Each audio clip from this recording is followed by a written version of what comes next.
Okay all right so यसमा है जुन हाम्रो फर्स्ट दुईटा टाइपमा हाम्रो क्वेसनको पार्ट डिभाइड भएको थियो 70 मार्क्स प्लस 30 मार्क्स हैन अब यो जुन 70 मार्क्सको एक्जाम छ त्यसको बारेमा चाहिँ मैले ब्रिफिङ गरेँ सेक्सन ए एन्ड बी भनेर त्यसपछि अब यो भनेको हाम्रो 2 आवर्सको भयो है अब यसमा चाहिँ अलिकति हामीले थाहा पाउनु पर्ने कुरा के छ भने हामीले कभर पेज चाहिँ आफूले प्रिपेयर गरेर राख्नुपर्ने हुन्छ पहिला है अब एक्जामकै बेला गर्दाखेरि चाहिँ हामीलाई गाह्रो हुन्छ र यो कभर पेजमा चाहिँ उनीहरूले एउटा एनेक्समा कभर पेजको कस्तो हुन्छ त फर्म्याट भनेर क्लियरली दिएको छ र मक टेस्टमा पनि हामीले त्यो कभर पेज प्रिपेयर गर्छौँ सो द्याट हामी फमिलियर हुन्छौँ होइन कभर पेजमा चाहिँ के चाहिन्छ र आई विल एडभाइज पहिल्यै नै हामीले यसरी कभर पेजहरू चाहिँ प्रिपेयर गरेर राखिरह्यो भनेदेखि चाहिँ पछि इक्जाममा हामीलाई टाइम सेभिङ पनि हुन्छ अलि ह्यासल हुँदैन होइन यो कभर पेजमा चाहिँ तपाईँले यता राइट ह्यान्ड साइडतिर देख्नुभयो भने आई होप स्क्रिन देखिरहेकै छ सो यसमा चाहिँ इक्जामको सेन्टर कोड हैन PU को रजिस्ट्रेसन नम्बर एक्जामको रोल नम्बर लेभल प्रोग्राम जुन हामीले युजुअली गरिराखेको छौं त्यो सबै इन्फर्मेसनहरु चाहिँ हामीले कम्प्लिटली फिल गर्नुपर्छ र यहाँहरुले एउटा थाहा पाउनु पर्ने कुरा के छ भने तपाईहरुले चाहिँ फर्स्ट पेजमा यसरी कभर पेज बनाउनु हुन्छ त्यसपछि चाहिँ जस्ट फ्रन्ट फेसमा मात्रै तपाईले लेख्दै जानुहुन्छ अब तपाईले बोथ साइडमा लेखेर पेपरको बोथ साइडमा लेख्ने चाहिँ नगरौँ अब त्यो चाहिँ एउटा डाइरेक्सन नै भनेर आएको छ सायद ब्याकमा चाहिँ प्रिन्टहरु बस्छ अलिकति राम्रो हुँदैन भन्ने केही लजिक होला त्यतातिर हाम्रो इन्ट्रेस्ट भएन अहिले चाहिँ हामीले जुन रुल फलो गर्नुपर्ने हो त्यसलाई चाहिँ स्ट्रिक्टली फलो गरौँ सो एभ्री आन्सर सिट चाहिँ फ्रन्ट पेजमा मात्रै लेखिदिउँ है अनि यो लेखिसकेपछि जुन तपाईहरुले फाइल नेम सेभ गर्नुहुन्छ आफ्नो हैन लास्टमा के गर्नुहुन्छ त आन्सर लेखिसकेपछि त्यसको अब फोटो खिच्नुहुन्छ त्यसलाई चाहिँ एउटा पीडीएफ फाइलमा बनाउनुहुन्छ र जुन फाइल नेम सेभ गर्नुहुन्छ त्यसको पनि एउटा फर्म्याट दिएको छ so we have to strictly follow this format है यो फर्म्याट पनि यहाँ उहाँहरुले एउटा एक्जाम्पल दिएको थियो है एक्जामको सेन्टर कोड त्यो एक्जामको बेला हामीलाई थाहा भइ नै हाल्छ त्यसपछि अब यहाँ बीबीए को ठाउँमा बी सिभिल लेख्ने हो कि बीई मात्रै लेख्ने हो कि त्यो कुरा पनि तपाईहरुलाई अहिले हामीले मक टेस्टमा सबै क्लियरली भन्छौं अनि सेमेस्टरको नाम चाहिँ अभियसली 8 सेमेस्टर होला धेरैको आर्किटेक्टको बाहेक अनि त्यसपछि हामीले चाहिँ सब्जेक्टको नेम र अर्को एक्जामको रोल नम्बर लेख्ने भयो है सो यति चाहिँ हामी सबैले एकदमै स्ट्रिक्टली फलो गरेर कभर पेज चाहिँ रेडी गर्नुपर्छ त्यही भएर मक टेस्ट चाहिँ एकदमै इम्पोर्टेन्ट छ है त्यसमा चाहिँ तपाईहरुले यो सबै कुराहरु गर्नुहुन्छ अनि त्यसपछि यो एक्जाम सिद्धिएको यो ह्यान्ड रिटन एक्जाम सिद्धिसकेको थ्योरी एक्जाम सिद्धिएपछि चाहिँ तपाईको भाइभा हुन्छ है त्यो भाइभाको चाहिँ अब हामीले शेड्युल बनाएर प्रोवाइड गर्छौं युनिभर्सिटीलाई र युनिभर्सिटीले कल गर्छ त्यसमा चाहिँ उनीहरुले एउटा कमिटी फर्मेसन गरेको हुन्छ जसमा चाहिँ इच कलेजको डाइरेक्टर अथवा प्रिन्सिपल अथवा इन्स्टिट्युसनको हेड हैन प्रोग्रामको कोअर्डिनेटर को हुन्छ अब त्यो सबैजना प्रेजेन्ट हुन्छ एकजना चाहिँ अनि सब्जेक्ट टिचर देमसेल्फ नै हुनुहुन्छ र एक्सटर्नल एक्जामिनर हुन्छ है र यो इभ्यालुएसन गर्ने पनि नम्बर फर्म्याट पनि फिक्स छ जस्तै त्यो भाइभाको ड्युरेसनमा बसेको कमिटीले 10% चाहिँ अब कलेजको मेन हेड मान्छेले चाहिँ 10% मार्क्स दिनुहुन्छ है त्यसपछि सब्जेक्ट टिचरले 40% र एक्सटर्नल एक्जामिनरले चाहिँ अब स्टुडेन्टले कति राम्ररी आन्सर दियो त त्यो अनुसार चाहिँ 50% मार्क्स उहाँको चाहिँ उहाँले अलोकेट गर्ने मार्क्स भनेको 50% भयो अब यो सबै फर्म्याटहरुको बारेमा चाहिँ यहाँलाई धेरै जानकारी हुने भएन so you will be informed कहिले भाइभा हुन्छ भनेर र कसरी चाहिँ मार्किङ हुन्छ भनेर मैले यहाँ जानकारी दिए अब यो चाहिँ एक्जामको है बेसिक जुन दुईटा पार्ट छ जुन एउटा चाहिँ अहिले हामीले मक टेस्टमा गर्ने भनेको चाहिँ यो थ्योरी पार्ट नै भयो भाइभा भन्दा पनि हैन किनभने हामीले चाहिँ 26 गते भित्रमा पोखरा युनिभर्सिटीलाई गरेर पठाउनु पर्ने पनि छ so we are really running out of time हैन अहिले फेरि फाइनल इयर प्रोजेक्ट पनि भइराखेकै छ त्यही भएर मन्डे देखि सुरु गरेपछि ठ्याक्कै 26 मा हाम्रो सिद्धिन्छ र त्यही दिन नै हामीले पोखरा युनिभर्सिटीमा पठाउनु पर्ने हुन्छ अनि भाइभाको बारेमा चाहिँ फेरि अहिले तुरुन्तै तपाईहरुलाई इन्फर्मेसन हामीले दिन गराउन सकिदैन तर अब त्यस्तै परेछ भने हामी इभेन्चुअली गर्छौं पनि तर अहिलेलाई चाहिँ हामीले first part of exam conduct गर्छौं है जसले चाहिँ 70 मार्क्स क्यारी गरेको छ अब त्यो बाहेक चाहिँ अलिकति पोखरा युनिभर्सिटीले चाहिँ सोचेको हैन के प्रब्लम आउ ओके मलाई म्युट गर्नुभएको थियो म फेरि अनम्युट भएँ हैन मेरो अघि बोलेको सुनिराखेको थियो सुनिन्थ्यो।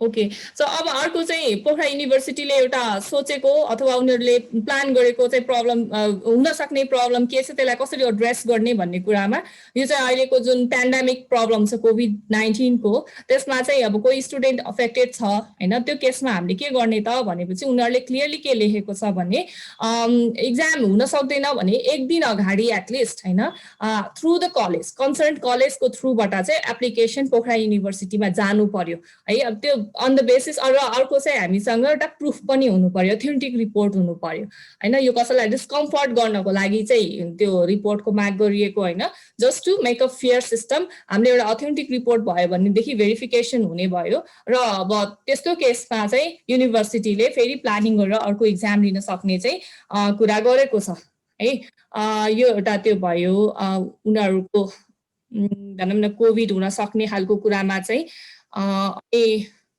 अब केस उसले चाहिँ डिटेलमा स्टडी गर्छ त्यो अनुसार चाहिँ सेपरेट एक्जाम गर्छ भनेर हो नेक्स्ट स्लाइड चाहिँ त्यसपछि अब फाइनल ग्रेडिङ र रिजल्टको बारेमा चाहिँ हाम्रो के छ त अघि नै पनि भनिसक्यौँ 70% वेटेज भनेको चाहिँ time bound open hybrid examination भयो हैन त्यसमा चाहिँ तपाईहरुले 70% मार्क्सको गर्नुहुन्छ भने 30% तपाईहरुको अनलाइन इन्टरभ्यु हुन्छ अनि दुईटैमा चाहिँ तपाईहरुले पास गर्नुपर्छ है so it is important that you pass both of the type of exam अनि अर्को चाहिँ अब यसलाई चाहिँ 50 मार्क्समा कन्भर्ट गर्ने र जुन हाम्रो युजर प्र्याक्टिस छ इन्टरनल मार्क्स 50 मार्क्स जान्छ त्यसपछि जुन हामीले पहिला पनि फाइनल 50 मार्क्समा हाम्रो इभ्यालुएट हुन्थ्यो त्यो चाहिँ एज इट इज नै रहन्छ है त्यसपछि चाहिँ अब ग्रेडिङ प्रोसिजर्सहरु चाहिँ युनिभर्सिटीले गर्ने भयो अनि अर्को चाहिँ हाम्रो रिटोटलिङ र रिचेकिङ पनि छ यसमा किनभने त्यो सबै तपाईहरुले दिनुभएको पीडीएफ फाइलहरु चाहिँ चेक भइसकेपछि युनिभर्सिटीले स्क्रुटनी पनि गर्ने हो युजर प्रोसेसमै गर्ने हो कुनै पनि सिस्टम कम्प्रोमाइज गरेको छैन अब त्यस्तो भइसकेपछि चाहिँ इन केस रिटोटलिङ रिचेकिङको कुरा आएछ भने पनि युनिभर्सिटीले चाहिँ स्टुडेन्टले चाहिँ त्यसको लागि अप्लाई गरेर पहिला जस्तै गर्न सक्नुहुनेछ अब त्यो बाहेक चाहिँ कोड अफ कन्डक्ट भनेर यहाँ थोरै कुराहरु छ जस्तो अब अभियसली तपाईहरुले अब अनलाइन एक्जाम दिने भनेपछि you must ensure that you have all the necessary technologies हैन डिभाइसेसहरु पनि फुल्ली चार्ज छ त्यो सबै कुराहरु तपाईहरुले इन्स्योर गर्नु पर्यो अनि त्यसपछि अब सबैको अब यस्तो सिचुएसनमा हामीसँग अप्सन के थियो त कि इदर wait for another 1 or 2 year until the situation get back to normalcy or अब हामीले चाहिँ अनलाइन जाने भनेर छ सो युनिभर्सिटीले चाहिँ जुन यो इनिसिएसन लिएको छ यो एकदमै एप्रिसिएबल छ किनभने तपाईहरुको टाइम सेभिङको कुरा पनि भयो already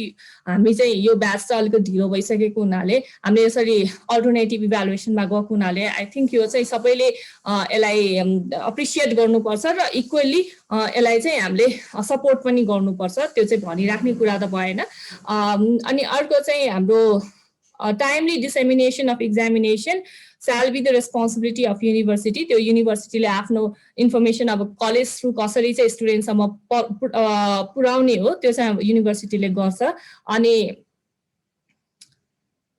Despite timely this, if a student is absent in the examination or cannot submit in accordance with this, अब सबमिट गर्न नसकेको केसमा चाहिँ obviously it becomes स्टुडेन्टको लायबिलिटी चाहिँ हुने भयो लाइक सबमिट गर्न सकेन भने अब त्यसमा एउटा दुईटा कुरा पछि सरहरुले पनि थप्नुहुन्छ प्रिन्सिपल सरले पनि थप्नुहुन्छ र सब्जेक्ट टिचरले पनि थप्नुहुन्छ र सकेसम्म चाहिँ हामीले we have to make sure हामीले एक्जाम राम्ररी दिएर चाहिँ अपलोड गराउन सक्छौं है अब त्यो अपलोड गराउँदाखेरि चाहिँ हामीले जुन फाइलमा सेभ गरेको छ त्यो फाइललाई चाहिँ हामीले आफ्नो ड्राइभ हामीसँग गुगल अकाउन्ट अथवा जीमेल हुने बित्तिकै हाम्रोमा ड्राइभ हुन्छ त्यो ड्राइभमा चाहिँ फाइललाई अपलोड गरेर त्यो ड्राइभको लिंकलाई चाहिँ शेयर गर्ने हो जुन इमेल हामीलाई दिइन्छ त्यसको बारेमा अझ सिस्टमेटिकली हाम्रो रामरी सरले अथवा सुन्दर कुवर सरलाई पनि मैले इन्भाइट गरेको छु उहाँहरुले अझ त्यसमा क्लियरली रिफ्लेक्सन गर्नुहुन्छ अनि अब अनलाइन होस् फिजिकल होस् हैन फ्रड अथवा इम्पर्सनेसन भनेको चाहिँ स्ट्रिक्टली प्रोहिबिटेड हो सो अर्को कुरा चाहिँ कलेजको थ्रुबाट हामीले एडभाइस के गर्छौँ भने स्टुडेन्टलाई चाहिँ you must all attend the mock test है। मक टेस्ट चाहिँ एज फर नाउ हामीले 16 ब्याचको रेगुलर स्टुडेन्टहरू जो चाहिँ पहिल्यै टिममा हुनुहुन्छ उहाँहरूलाई चाहिँ लिनलाई सजिलो भयो है, त्यो चाहिँ हामी लिँदैछौँ। अब तपाईँहरूले रेगुलरली मेसेन्जर पनि हेर्ने, त्यसपछि टिम्समा चाहिँ सबै हाम्रो कलेजको रिलेटेड सबै लेजिटिमेट इन्फर्मेसन्सहरू चाहिँ टिम्समा हामीले नि राख्ने भएको हुनाले चाहिँ तपाईँहरू त्यो रेगुलरली हेर्नुहोस्। र मक टेस्ट भनेको यही मन्डेदेखि छ है, विच इज 7 जुन। सो मन्डे, ट्युसडे, वेडनेसडे हाम्रो मक टेस्ट चाहिँ अटेन्ड गर्नुहोस्। त्यसबाट तपाईँहरूलाई एउटा क्लियर पिक्चर हुन्छ र त्यो चाहिँ फेरि हामीले पठाउनु पर्ने नै छ युनिभर्सिटीलाई। युनिभर्सिटीले मागेकै छ, त्यो लेटर पनि आएको छ, तपाईँहरूले हेर्न पनि सक्नुहुन्छ त्यो लेटर चाहिन्छ भने। त्यसपछि अर्को चाहिँ हामीले अब इक्जामको टाइममा एटलिस्ट ब्याट्री ब्याकअप चाहिँ गरौँ, फुल चार्ज गरौँ, एउटै डिभाइसमा मात्रै डिपेन्ड नहौँ है। अब अपलोड गरेर पठाउँदाखेरि त हामीलाई त्यो चाहियो। त्यसपछि इन्टरनेट ब्याकअप अब डेटा प्याकेजहरू किनेर हुन्छ कि वाइफाईले मात्र सपोर्ट गरेन भने, जस्तो अहिले नै हामीलाई यो यति मिटिङ गर्दा गर्दै प्रब्लम हुन्छ, त्यो चाहिँ त्यहाँ हुन्छ नै। तर अब जेनरली हामीले फाइल अपलोड गरेर त्यसलाई चाहिँ एउटा ड्राइभमा आफ्नो अपलोड गरेर ड्राइभको लिङ्क सेयर गर्ने भने त्यति धेरै ठुलो कुरा पनि होइन। सो त्यो चाहिँ हामीले we have to make sure as a student. अनि अर्को चाहिँ हामीले सकेसम्म सफ्टवेयर जो क्याम स्क्यानरहरू चाहिँ हामीले इन्स्टल गरौँ, अझ बेटर छ भनेदेखि त्यो पनि गरौँ, जसले गर्दाखेरि चाहिँ सबै तपाईँहरूको पेजेसहरू सिङ्गल फाइलमा इन PDF फर्मेट रेडी गर्न सकिन्छ है। र एउटा अर्को एडभाइस चाहिँ कभर पेजलाई अलि अगाडि प्रिपेयर गरिदिनु भयो भनेदेखि तपाईँहरूलाई लास्टमा गएर हासल हुँदैन है। सो यो डाइरेक्ट टिप्सको बारेमा र तपाईँहरूलाई एउटा छोटो जानकारी दिनको लागि चाहिँ यति नै स्लाइड आज हामीले प्रिपेयर गरेको थियौँ सिभिल इन्जिनियरिङ डिपार्टमेन्टको साइडबाट। सो अब चाहिँ मैले स्लाइड स्टप गरेँ र मैले केही यसको बारेमा केही भनिदिनु हुनको लागि हाम्रो प्रिन्सिपल सरलाई एकछिन रिक्वेस्ट गर्छु।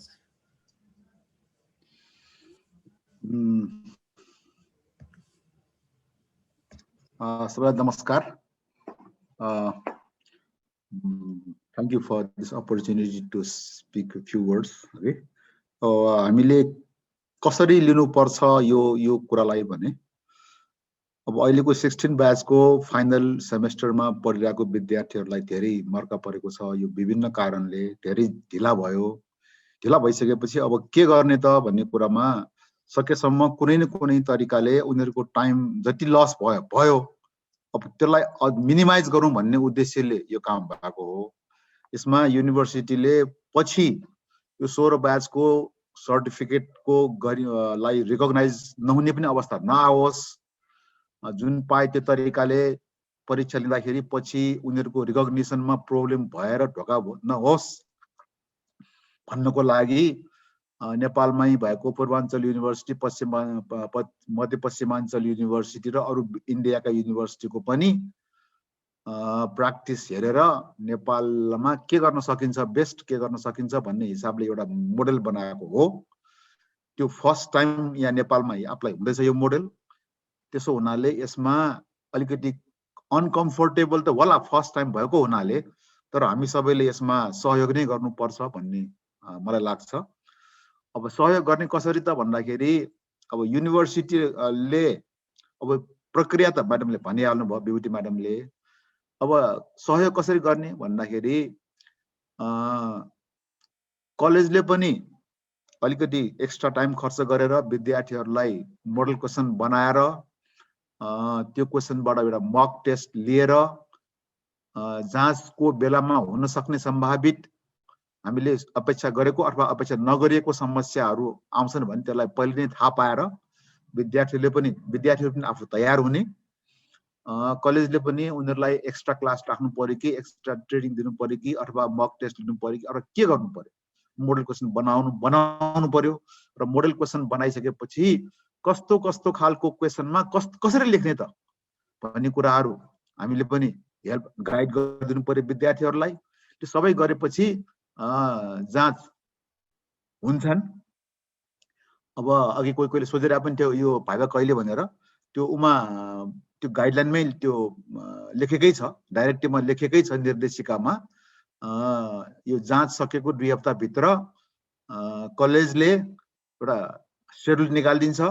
त्यो शेड्युल युनिभर्सिटीमा शेयर गर्छ अनि युनिभर्सिटीले हाम्रो शेड्युल अनुसार उसको आफ्नो एकजना एक्सपर्ट अथवा एउटा अब्जर्भर पठाइदिन्छ अनि अब्जर्भर एकजना बस्छन् सब्जेक्ट टिचर बस्छन् कलेजको इन्ट्रान्सको मान्छे कलेजको परीक्षाको मान्छे बस्छन् त्यसरी चाहिँ 10-10 मिनेटको बढीमा 10-10 मिनेटको भाइभा लिने भनेको छ त्यो भाइभा पनि रेकर्डेड हुन्छ त्यो भाइभा पनि हामीले युनिभर्सिटीलाई पठाउनु पर्ने हुन्छ अघि म्याडमले भनिहाल्नु भयो 70 नम्बरको रिटन टेस्ट र 30 नम्बरको भाइभा त्यो दुईटैमा अलग अलग पास हुनुपर्ने हुन्छ त्यो किन गर्नुपर्ने बाध्यता किन भयो त भन्दाखेरि हाम्रो यो नेपाल जस्तो इन्डिया जस्तो पाकिस्तान बङ्गलादेशमा के छ संस्कार छ भने हामी धेरै शंका गर्नुपर्ने वातावरण छ आफैले लेख्यो कि अरूले सिकाइदियो कि भन्ने विभिन्न शंका हुने भएको हुनाले त्यसलाई एस्युरेन्स गर्नको लागि र भोलि अरु कुनै बाहिरको युनिभर्सिटीले देशभित्र देश बाहिरको युनिभर्सिटीले यो कुनै शंका गर्यो भने एस्युरेन्स गर्नको लागि हामीले यसरी यो चिटिङ भएको छैन यसरी एस्युर भन्ने एउटा एस्युरेन्स गर्नको लागि यो इन्टरभ्यु पनि भाइभा लिनुपर्ने गरेको हो त्यसलाई हामीले पोजिटिभली लिनुपर्छ किनभने त्यसले तपाईहरु विद्यार्थी भाइ बहिनीहरुकै सर्टिफिकेट एन्टिसिटीमा शंका नहोस् भन्नको लागि यो भएको हो अब जहाँसम्म क्वेशनको कुरा छ क्वेशनमा अब के गरिएको छ त भन्दाखेरि पहिला जुन ढंगले क्वेशन आउँथ्यो what is this what is that what do you mean by this what are the advantage disadvantage यस्ता कुराहरु यसपालि क्वेशनमा नहाल्ने भनिएको छ कारण के त अगेन भन्दाखेरि अब तपाईहरुलाई पनि थाहा छ आजकलको जमानामा गुगलमा गएर अथवा अरु कुनै सर्च इन्जिनमा गएर ती कुराहरुको कीवर्ड हाल्ने बित्तिकै त्यसको सबै कुरा त्यसमा आइरा हुन्छ अनि के हुन्छ त भन्दाखेरि जस्तै अस्ति पनि एउटा एक्जाम्पल पनि आयो एउटा त्यहाँ पोखरा युनिभर्सिटीले गरेको कार्यक्रममा एक्जाम्पल के आयो भने एउटा पावर सिस्टम डिजाइनमा चाहिँ what is interconnected design or what is interconnected system what are its advantages भन्ने कुरा एउटा चाहिँ स्याम्पल ग्रुपमा आयो त्यो क्वेशन चाहिँ गुगलमा अथवा अरु कुनै सर्च इन्जिनमा हाल्ने बित्तिकै त्यसको सबै आन्सर त्यसैमा हुन्छ भनेपछि त्यसरी जाँच लिएर त भएन त्यसले गर्दाखेरि आखिरमा ढोका पाउने कहिले विद्यार्थीले पाउँछन् भोलि उनीहरुको सर्टिफिकेटको रिकगनाइज भएन भने अहिले 7औं सेमेस्टर सम्मको रिकगनाइज हुने अनि 8औं सेमेस्टरको रिकगनाइज भएन भन्दाखेरि त्यसको ढोका पाउने विद्यार्थीले नै हो त्यस कारणले यसपालि के भनिएको छ त भन्दाखेरि सिलेबस त सिलेबस भित्रै रहनु पर्यो तर त्यसरी डाइरेक्ट इन्टरनेटबाट अथवा कुनै किताब पल्टाउने बित्तिकै ठ्याक आउने खालको आन्सरहरु त्यस्तो खालको चाहिँ क्वेशन नराख्नु होला त्यस्तै अब कुनै न्यूमेरिकल भने पनि ठ्याक पल्टाउने किताबमा चाहिँ एउटा स्याम्पल न्यूमेरिकल सोलुसन गरेको होला त्यस्तै हुबहु त्यस्तै क्वेशन नराख्दिनु होला किनभने त्यसले गर्दाखेरि विद्यार्थीको टेस्ट भएन त्यो चाहिँ खाली सार्न खोजेको अथवा मेमोराइज मात्रै गर्न खोजेको जस्तो भयो त्यसले गर्दा विद्यार्थीले ढोका होला भोलि विद्यार्थीलाई ढोका नहोस् भन्ने हिसाबले नै के इन्स्ट्रक्सन दिएको छ क्वेशन सेटिङ गर्ने मान्छेलाई भने न्यूमेरिकल नै होस् न्यूमेरिकल नै भए पनि अलिकति त्यसमा यो जुन एन्सर आयो त्यो एन्सर उले बुझेको छ एन्सर के आयो भन्ने कुरा बुझेको भन्ने टेस्टिङ गर्ने केही न केही त्यहाँ घुसाउनु पर्यो जस्तै भनौं न अब कुनै हुँदै त्यो ठ्याक्क नहोला तै पनि कुनै एउटा हाउ मेनी पर्सन भन्दाखेरि सपोज एक्चुअली मानौं अब पर्सनको 3.1 आउनु त भएन अब 5 आउला 6 आउला भने 6 आयो भने त्यसको अर्थ के हो त भन्न खोजे त्यो अलिकति त्यो बुझ्न यो उले यो एन्सरको अर्थ बुझेको छ है भन्न खोजेको एउटा त्यसरी अलिकति त्यसलाई त्यो चाहिँ थपिदिनु पर्छ भन्ने युनिभर्सिटीले भनेको हो एन्सर मात्र निकालेर एन्सर आयो भन्ने मात्र नगरोस् भनेर त्यस्तै गरेर अब थ्योरेटिकलमा त भन्नै परेन थ्योरेटिकलमा के छ भने अब बुझेको नबुझेको कुरा विद्यार्थीले डेमोन्स्ट्रेट गर्न सकियोस् भन्नको लागि नै क्वेशनहरु पहिला जस्तो what is this what is that what do you mean by this what are its advantages what are disadvantages what are the types त्यस्तो खालको किताब पल्टाउने बित्तिकै अथवा सर्च इन्जिनमा पल्टाउने बित्तिकै आउने खालको नआओस् भन्ने युनिभर्सिटीले इन्स्ट्रक्सन दिएको छ अर्को एउटा कुरा भाइ बहिनीहरु सबै विद्यार्थीले होस् गर्नुपर्ने कुरा के त भन्दाखेरि त्यो डाइरेक्टिभमा एउटा प्लेगियरिजमको कुरा प्रष्ट लेखिएको छ त्यसमा के भनिएको छ भने लगभग एउटै खालको हुबहु एउटै खालको आन्सर उसको पनि 5 जना 10 जना 15 जनाको एउटै खालको आन्सर आयो भने सबै कारबाही पर्ने छ भन्ने उले चाहिँ वार्डिङै दिएको छ त्यस्तै गरेर अब कुनै सर्च इन्जिनबाट डाइरेक्ट हुबहु कपी गरेको छ भने पनि त्यसमा पनि विद्यार्थीलाई प्लेगियरिजमको रुल अनुसार विद्यार्थीको विरुद्धमा कारबाही हुनेछ है भनेर हुनाले लेखेको एन्सर अरूलाई सेयर गर्ने नगर्दिनु होला। त्यसले आफूलाई पनि मर्का पर्छ, किनभने त्यही रहन्छ, त्यो फाइल त्यही रहन्छ, कुनै पनि बेलामा चेक गर्न सकिन्छ। त्यही भएर पहिला जस्तै अब 4-5 जना मिलेर एउटा कोठामा बस्ने अनि चाहिँ पट्टापट चाहिँ मिस सल्लाह गरेर एन्सर लेख्ने गर्दाखेरि घाटा पर्ने विद्यार्थी भाइ बहिनी र यदि कोही बाहिरको मान्छे यसको छ भन्ने कुराको लागि त के हुन्छ भने त्यो शङ्का निवारण गर्नको लागि फेरि भाइबा लिने भन्ने कुरा छ। अगेन यो सबै कुरा सुन्दाखेरि रमाइलो त होला, तर के भने त्यो सबै कुराको मूल उद्देश्य के त भन्दाखेरि भोलि तपाईहरुको क्वेशनमा, सर्टिफिकेटमा, मार्कसिटमा कसैले शङ्का व्यक्त गर्ने आधार नहोस् भन्नको लागि हो। यो पोजिटिभ रूपमा लिदिनुस्, तपाईहरुको टाइम पनि सके बचोस्, जति ढिला भयो अब चाहिँ फर्दर नहोस् भन्नको लागि लिएको हो। यसलाई त्यही अनुसार बुझिदिनु होला भन्ने छ। त्यसमा सबै कुरा क्लियर भइसकेको छ त भन्ने कुरामा छैन। फेरि हामी हिजो बेलुका 9:30 बजेसम्म बसिरहेकै थियौँ, विभिन्न कलेजका इन्जिनियरिङ तर्फका प्रिन्सिपल, डाइरेक्टर बसि नै रहेका थियौँ। यसमा विद्यार्थीहरूलाई अलमल नहुने गरिकन क्वेसन कसरी सेटिङ गर्ने, न्युमेरिकल क्वेसन आयो भने त्यसलाई न्युमेरिकल नराख्ने भन्ने कुरा त हुँदैन। कयौँमा न्युमेरिकल नै हुन्छ। न्युमेरिकल राख्यो भने विद्यार्थीले गर्नै नसक्ने गरिकन कम्प्लेक्स पनि गर्नु भएन। कमसेकम एउटा एभरेज विद्यार्थीले 60-70% एटेम्प्ट कमसेकम पनि गर्न सक्ने हुनु पर्यो। त्यो अनुसार नै क्वेसन सेटिङको लागि हामीले युनिभर्सिटीमा हामीले कोअर्डिनेसन गर्नु पर्यो भनेर हामी जो पनि 9:30 बजेसम्म यो कुरा गरि नै रहेका थियौँ। हामी यो कुरा गर्छौँ पनि। We will try to ensure that एउटा एभरेज, एउटा ध्यान दिएर पढ्ने विद्यार्थीले कमसेकम पनि 60-70 मार्कको क्वेसन चाहिँ एटेम्प्ट गर्न सकियोस्। कमसेकम पनि कुनै एक दुईवटा गाह्रो पनि होला नि, तर पनि एउटा पास मार्कको चाहिँ राम्रोसँग एटेम्प्ट गर्न सकियोस् भन्ने एस्योर गर्नुपर्छ भन्ने हामीले कुरा गरिरहेछौँ। त्यो कुरा हामी गर्छौँ पनि, स्याम्पल पठाउँछौँ पनि परीक्षा नियन्त्रण कार्यालयमा, जिन कार्यालयमा पठाउँछौँ पनि। हामी रेगुलर अपडेटमा छौँ। 100% सबै कुरा क्रिस्टल क्लियर सबैलाई भइसकेको चाहिँ छैन। फर्स्ट टाइम हो। तपाईहरु विद्यार्थीको अलमलमा होला, युनिभर्सिटी आफै पनि अलमलमा छन्, तर त्यो अलमललाई चाहिँ अलमल भएको कारणले विद्यार्थी मर्कामा नपरोस् भनेर हामीले धेरै कुरा गरेका छौँ। हामीले पनि के भनेका छौँ भने अहिलेको यो 16 ब्याच चाहिँ गिनीपिग हुनु भएन। उनीहरूले फर्स्ट टाइम यस्तो खालको क्वेसन हामीले फेस गरिरहेको छ। त्यही भएर त्यसको पनि केही न केही बेनिफिट चाहिँ 16 ब्याचले पाउनु पर्छ। अहिले फर्स्ट टाइम दिएकाहरूले पाउनु पर्छ भनेर हामीले यो कुरामा चाहिँ हामी अडान लिइरहेछौँ। युनिभर्सिटीमा अहिलेसम्म पोजिटिभ नै कुरा गरिरहेको छ। अब लेख्दै नलेख्ने मान्छेलाई क्वेसन नम्बर दिने भन्ने कुरा भएन, तर एटेम्प्ट गरेको लागि केही न केही नम्बर दिनुपर्छ र प्रक्रिया मात्रै मिल्यो, प्रोसेस मात्रै मिल्यो, एन्सर मिलेन भने पनि नम्बर दिनुपर्छ भन्ने हामी गइरहेछौँ। र अर्को कुरा के भन्दाखेरि अब फर्स्ट टाइम भएको यो सिस्टम, यो खालको क्वेसन फर्स्ट टाइम हुन त संसारमा फर्स्ट टाइम त होइन। यो ओपन बुक संसारमा अन्त जहाँ पनि छ। नेपालमा यो चाहिँ हाम्रो पोखरा विश्वविद्यालयमा फर्स्ट टाइम भएको हुनाले फर्स्ट टाइम एप्टेको फर्स्ट टाइम खालको क्वेसन फेस गरेको विद्यार्थीहरूलाई त्यो कारणले पनि केही न केही उनीहरूलाई पनि लिनियन्सी हुनुपर्छ है, धेरै कडा गर्नु हुँदैन है भन्ने कुरा चाहिँ गरिरहेछौँ। ताकि हाम्रो चाहिँ जुन एभरेज पास रेट भनौँ न, पोहोर परार झन् परारको कुरा गर्दाखेरि फाइनल इयरमा लगभग जति विद्यार्थी पास हुन्थे कमसेकम पनि त्यति विद्यार्थी चाहिँ पास हुने वातावरण आउनुपर्छ है, त्यसमा घट्नु हुँदैन है भन्ने कुरा चाहिँ हामी गरिरहेछौँ। हाम्रो तर्फको काम हामी गरिरहेछौँ, विद्यार्थीको तर्फको काम विद्यार्थीले गरिदिनु पर्यो ताकि यो अब जाँच चाँडै होस्, एउटा राम्रो नजिर बसोस्। खतरा के त भन्दाखेरि लास्टमा धेरै म बोल्दिनँ, खतरा के त भन्दाखेरि कथम कदाचित यो एकदमै नराम्रो भयो, एकछिनलाई मानौँ वर्स केसको कुरा गर्दाखेरि एकदम नराम्रो भयो, जाँच लिनै सकिएन अथवा जाँचको वातावरणै बनेन अथवा सबैले कपी गरिदिए, त्यो इभ्यालुएसन गर्ने तरिकै कुनै आधारै भइदिएन भने त्यसलाई आधार बनाएर भोलि युनिभर्सिटीले यो त भएन, साह्रै नराम्रो भयो, यसको हामी रिजल्ट निकाल्न सक्दैनौँ भन्ने खालको चाहिँ वातावरण नआओस्। अरू युनिभर्सिटीमा भएको पनि छ भन्ने मैले सुनेको छु। यो त अति नै नराम्रो भएको वातावरण नआओस्। विद्यार्थी भाइ बहिनीहरूले पनि यसमा सहयोग गरिदिनु होला। हामी कलेजले पनि हामी सकेको सहयोग गर्छौँ।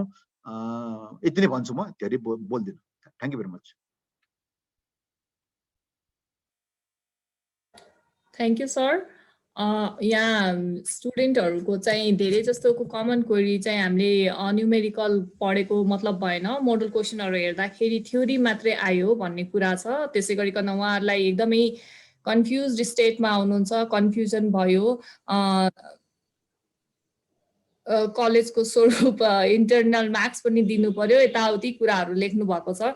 अब अघि नि सरले पनि भनिसक्नुभयो र सबैलाई थाहा भएकै कुरा हो, सिचुएसन कसैले अहिलेको सिचुएसन भनेको कसैले इन्भाइट गरेको सिचुएसन होइन होइन। र यसमा हामीले best out of best response के गर्न सक्छौँ भनेर यो मोडमा गएको हो होइन।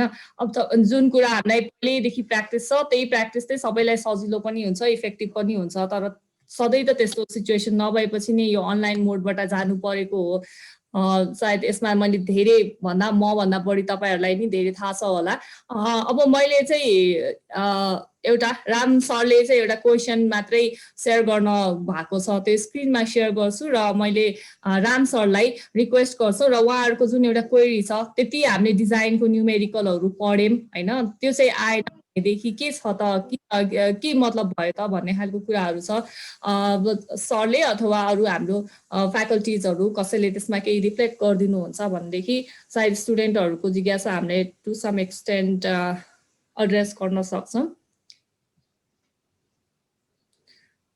सरलाई मैले रिक्वेस्ट गरेँ सर। सबैजनालाई है मैले यो सिम्पल क्वेसन एउटा बनाइदिएको छु तपाईँहरूलाई। तपाईँले यसमा अब यस्तो उस्तो हुन्छ भनेर डराएर चाहिँ त्यो हुँदैन, डराउनु पनि पर्दैन। किनभने तपाईँले लेख्ने क्वेसनहरू तपाईँले पढेकै भित्रबाट जस्ट डाइरेक्ट नलेखिकन इन्डाइरेक्टली मात्र लेखिने हो। त्यस कारण तपाईँलाई त्यस्तो गाह्रो हुन्छ यता हुन्छ अब हामी यो जान्दिनु बित्तिकै हामी फेलै होला भने त्यस्तो सोच्नुपर्ने आवश्यक चाहिँ मैले पनि देखेको चाहिँ छैन।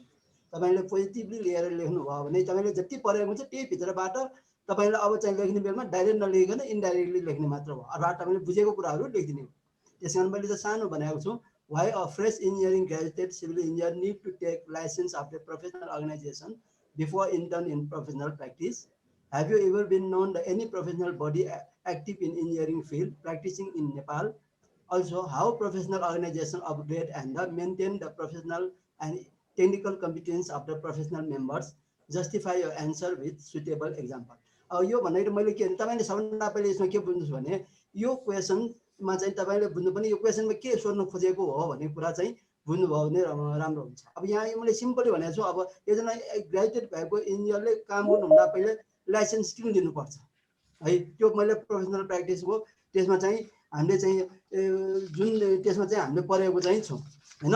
त्यसमा त्यो कुरालाई नि अब लाइसेन्स किन लिनुपर्छ भन्नाले अब मेनली त के हुनु पर्यो, no engineer should practice engineering profession without being registered in the council हैन। कुनै पनि नेपाली इन्जिनियरिङ काउन्सिलमा हामीले दर्ता नगरिकन अहिले कुनै पनि प्र्याक्टिसहरू गर्नु पाउँदैन, पढाउनु पनि पाउँदैन, कन्सल्टेन्सीमा काम गर्नु पनि पाउँदैन, कन्ट्र्याक्टरमा काम गर्नु पनि पाउँदैन है। त्यो कुरा तपाईलाई थाहा छ त्यो है। त्यसमा मैले सोध्नु खोजेको त्यो हो। अनि अर्को भन्नाले अब त्यसमा चाहिँ लाइसेन्स किन लिनुपर्छ भन्ने कुराहरू आउँदाखेरि चाहिँ किन लिनुपर्छ भन्नाले चाहिँ हामीले चाहिँ अब भनौँ no engineer should practice engineering profession without being registered in the council even if the graduate from the institute recognized by the council हैन। र यो चाहिँ जब इन्जिनियरिङ काउन्सिलले चाहिँ 2055 मा चाहिँ जुन काउन्सिलको एक्टहरू आयो, आइसकेपछि के हुनुपर्छ, यसमा हामीले चाहिँ रेजिस्टर गरेको हुनैपर्छ है। त्यसकारण यसबाट के हुन्छ भन्नाले चाहिँ यो इन्जिनियरिङ काउन्सिलमा दर्ता गर्दाखेरि के गर्नुपर्छ भन्ने कुराहरू तपाईलाई थाहा छ हैन, त्यही कुराहरू लेखिदिनु हो। अनि have you ever known any professional body active in engineering field भन्दा इन्जिनियरिङ फिल्डका बडीहरू के छ तपाईलाई मैले पढाउँदाखेरि भनेको थिएँ हैन। त्यो बडीहरू भनौँ न, अब यो त चाहिँ एनइसी नेपाल इन्जिनियरिङ काउन्सिल भयो, एनइए भयो, नेपाल इन्जिनियरिङ एसोसिएसन भयो, त्यसैगरी स्क्याप भयो हैन, नेसनल सोसाइटी अफ प्रोफेसनल इन्जिनियरिङहरू भयो हैन, अनि society of consulting architecture and engineering form भयो, अनि एफक्यान भनेर federation of कन्ट्र्याक्टर्स association of Nepal भयो, अनि क्यान भनेर फेडरेसन अफ कम्प्युटर एसोसिएसन। कति थाहा छ तपाईँलाई त्यो कुराहरू लेखिदिनु पर्यो त्यसको है। अनि how the professional organization upgrade and maintain the professional and technical competence of the professional members. अब त्यो प्रोफेसनल सोसाइटीहरूले प्रोफेसनल मेम्बर्सहरूलाई चाहिँ अपग्रेड गर्नलाई के गर्नु कुराहरू गर्नुपर्छ त भन्ने कुराहरू पनि तपाईले यो पनि डाइरेक्टली अब तपाईलाई थाहा भयो के गर्नुपर्छ भने तपाईले आफैले बुझ्नु के गर्नु पर्यो। सबभन्दा पहिले उनीहरूले रेगुलरली चाहिँ के गर्नु पर्यो, प्रोफेसनल डेभलपमेन्ट कोर्सहरू र त्यसै गरी कन्टिन्युइङ एजुकेसन प्रोग्रामहरू जस्तै अब लाइक रनिङ इन्जिनियरिङ स्टाफ कलेजहरूको हुनु पर्यो हैन। त्यसै गरेर तपाईलाई कन्टिन्युली ट्रेनिङहरू दिनु पर्यो र त्यसै गरेर अर्को के छ भन्नाले स्किल डेभलप हुने अब जुनारहरू बनाउने जुनारहरू लेख्ने हैन। र त्यसै गरेर आफ्नो वर्क सम्बन्धी चाहिँ वर्कसपहरू अनि त्यसै ट्रेनिङहरू भइराख्नु पर्ने हुन्छ हैन। त्यसै गरेर अब exposure to national and international experience by organizing national and international visit to each member हैन। अब टक प्रोग्रामहरू गरिराख्ने त्यो कुराहरू के भने सबै जुन प्रोफेसनल अर्गनाइजेसनहरू जस्तै एनइए र एनइसीले चाहिँ गरिरहेको चाहिँ हुन्छ। अनि लास्टको एउटा चाहिँ मैले के भनेको छ भने यसमा also how professional organization upgrade and maintain the professional technical competence of the professional member justify your answer with suitable example भनेको छु। सुटेबल एक्जाम्पल भन्नाले चाहिँ के बुझ्छ भन्दा तपाईले यो प्रोफेसनल अर्गनाइजेसन अपग्रेड गर्दाखेरि अपग्रेड भइरहेको चाहिँ छ तपाईहरु हैन। भइरहेको भए तापनि कहिलेकाहीँ कस्तो हुन्छ भन्नाले जस्तै हाम्रो 2015 अप्रिल 25 मा चाहिँ जुन भूकम्पहरू गयो भूकम्प जाने बेलामा तपाईँ के भन्ने तपाईलाई कतिजनाले चाहिँ स्ट्रक्चर सम्बन्धी नलेजहरू भइरहेको हुँदैन। त्यस्तो बेलामा चाहिँ हामी के गर्नुपर्ने हुन्छ भन्नाले चाहिँ एनइएले चाहिँ त्यति बेला के गरिरहेको थियो NEA played a crucial role in the disaster risk management by producing training to the thousand of engineers on rapid visual assessment of the earthquake affected buildings in the Kathmandu valley है। त्यसलाई त्यस्तो गर्ने बेलामा चाहिँ उसले स्पेसली ट्रेनिङहरू दिइरहेको चाहिँ हुन्छ। त्यो कुरा चाहिँ के हो भने तपाईले मेन मैले यो त एक्जाम्पल राखेको हो हैन। त्यस्तो एक्जाम्पलहरू धेरै ठाउँमा हुन्छ जस्तै फ्लडमा पनि हुन्छ डिजास्टर म्यानेजमेन्ट सम्बन्धी कुराहरू पनि हुन्छ हैन। त्यस्तै गरेर अब कुनै पनि कुराहरू भनौँ न यो पेन्डेमिक बेलामा पनि भइरहेको हुन्छ इन्जिनियरहरूको रोलहरू कस्तो हुन्छ भनेर त्यही कुराहरू चाहिँ तपाईले लेखिदिनु भयो। त्यसकारण डाइरेक्टली तपाईले बुकबाट नलेखिकन तपाईले आफ्नै विचार लेखिदिनु भयो। त्यो आफ्नै विचार लेख्ने बेलामा टेक्निकली चाहिँ हुनु पर्यो। तपाईले मैले जहिले पनि तपाईलाई पढाउने भनेको थिएँ सबै कुराहरू एज ए इन्जिनियर भइसकेपछि सबै कुराहरू हामी टेक्निकली गर्नुपर्छ। त्यसमा चाहिँ प्रुफहरू भएको हुनुपर्छ। तपाईले लेख्ने कुराहरू चाहिँ के हुनुपर्छ किताबसँग बेस हो तर लेख्ने बेलामा आफ्नो ल्याङ्ग्वेजहरू चाहिँ बाट लेखिदियो भने पुग्छ। मैले अहिले यति नै भन्छु ल। Thank you. Thank you ma'am. Thank you sir. सरले ब्रिफली अलिकति राखिदिनु भयो ब्रिफली नै राखिदिनु भयो यो सब्जेक्ट म्याटरको बारेमा। अब क्वेरिजहरू त कन्फ्युजनकै लागि नै हो है। यहाँहरूले थाहा पाइराख्नु पर्ने कुरा चाहिँ कन्फ्युजन हुन्छ होइन। सब तपाईँहरूलाई मात्र होइन इभन हामी पनि कन्फ्युज छौँ। क्वेसन पनि कसरी सेट गर्ने पहिलादेखि एउटै टाइपले गरिराखेको छ। अब अलि न्यू मोडमा जाँदा त सबैलाई कन्फ्युजन छ। त्यही भएर मक टेस्ट दिउँ अलिकति आफूलाई प्रिपेयर गरौँ भन्ने कुरा चाहिँ हामीलाई लागेको। अब मैले एकचोटि यसमा अझ ब्रिफली केही रिफ्लेक्सन दिनको लागि हाम्रो ट्रान्सपोर्टेसनको सर मोहनदोस सरलाई चाहिँ मैले रिक्वेस्ट गरेँ सरले केही स्टुडेन्ट भाइ बहिनीहरूलाई ब्रिफिङ गरिदिनुहुन्छ कि सब्जेक्ट। नमस्कार सर म्यामहरू विद्यार्थी भाइ बहिनीहरूलाई पनि नमस्कार। यो मल्टिपल स्क्रिन सेयर गऱ्यो भने मैले सेयर गर्न पाउँथे म्याम? हुन्छ सर।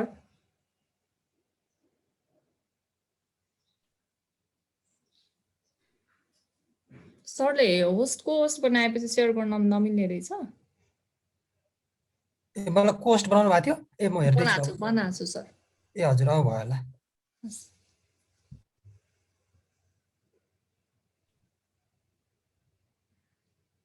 सेयर भएको छ म्याम? भएको छ सर। सबभन्दा पहिला त म भाइ बहिनीलाई के आग्रह गर्छु भने सर म्यामहरूले धेरै कुरा भनिसक्नु भएको छ।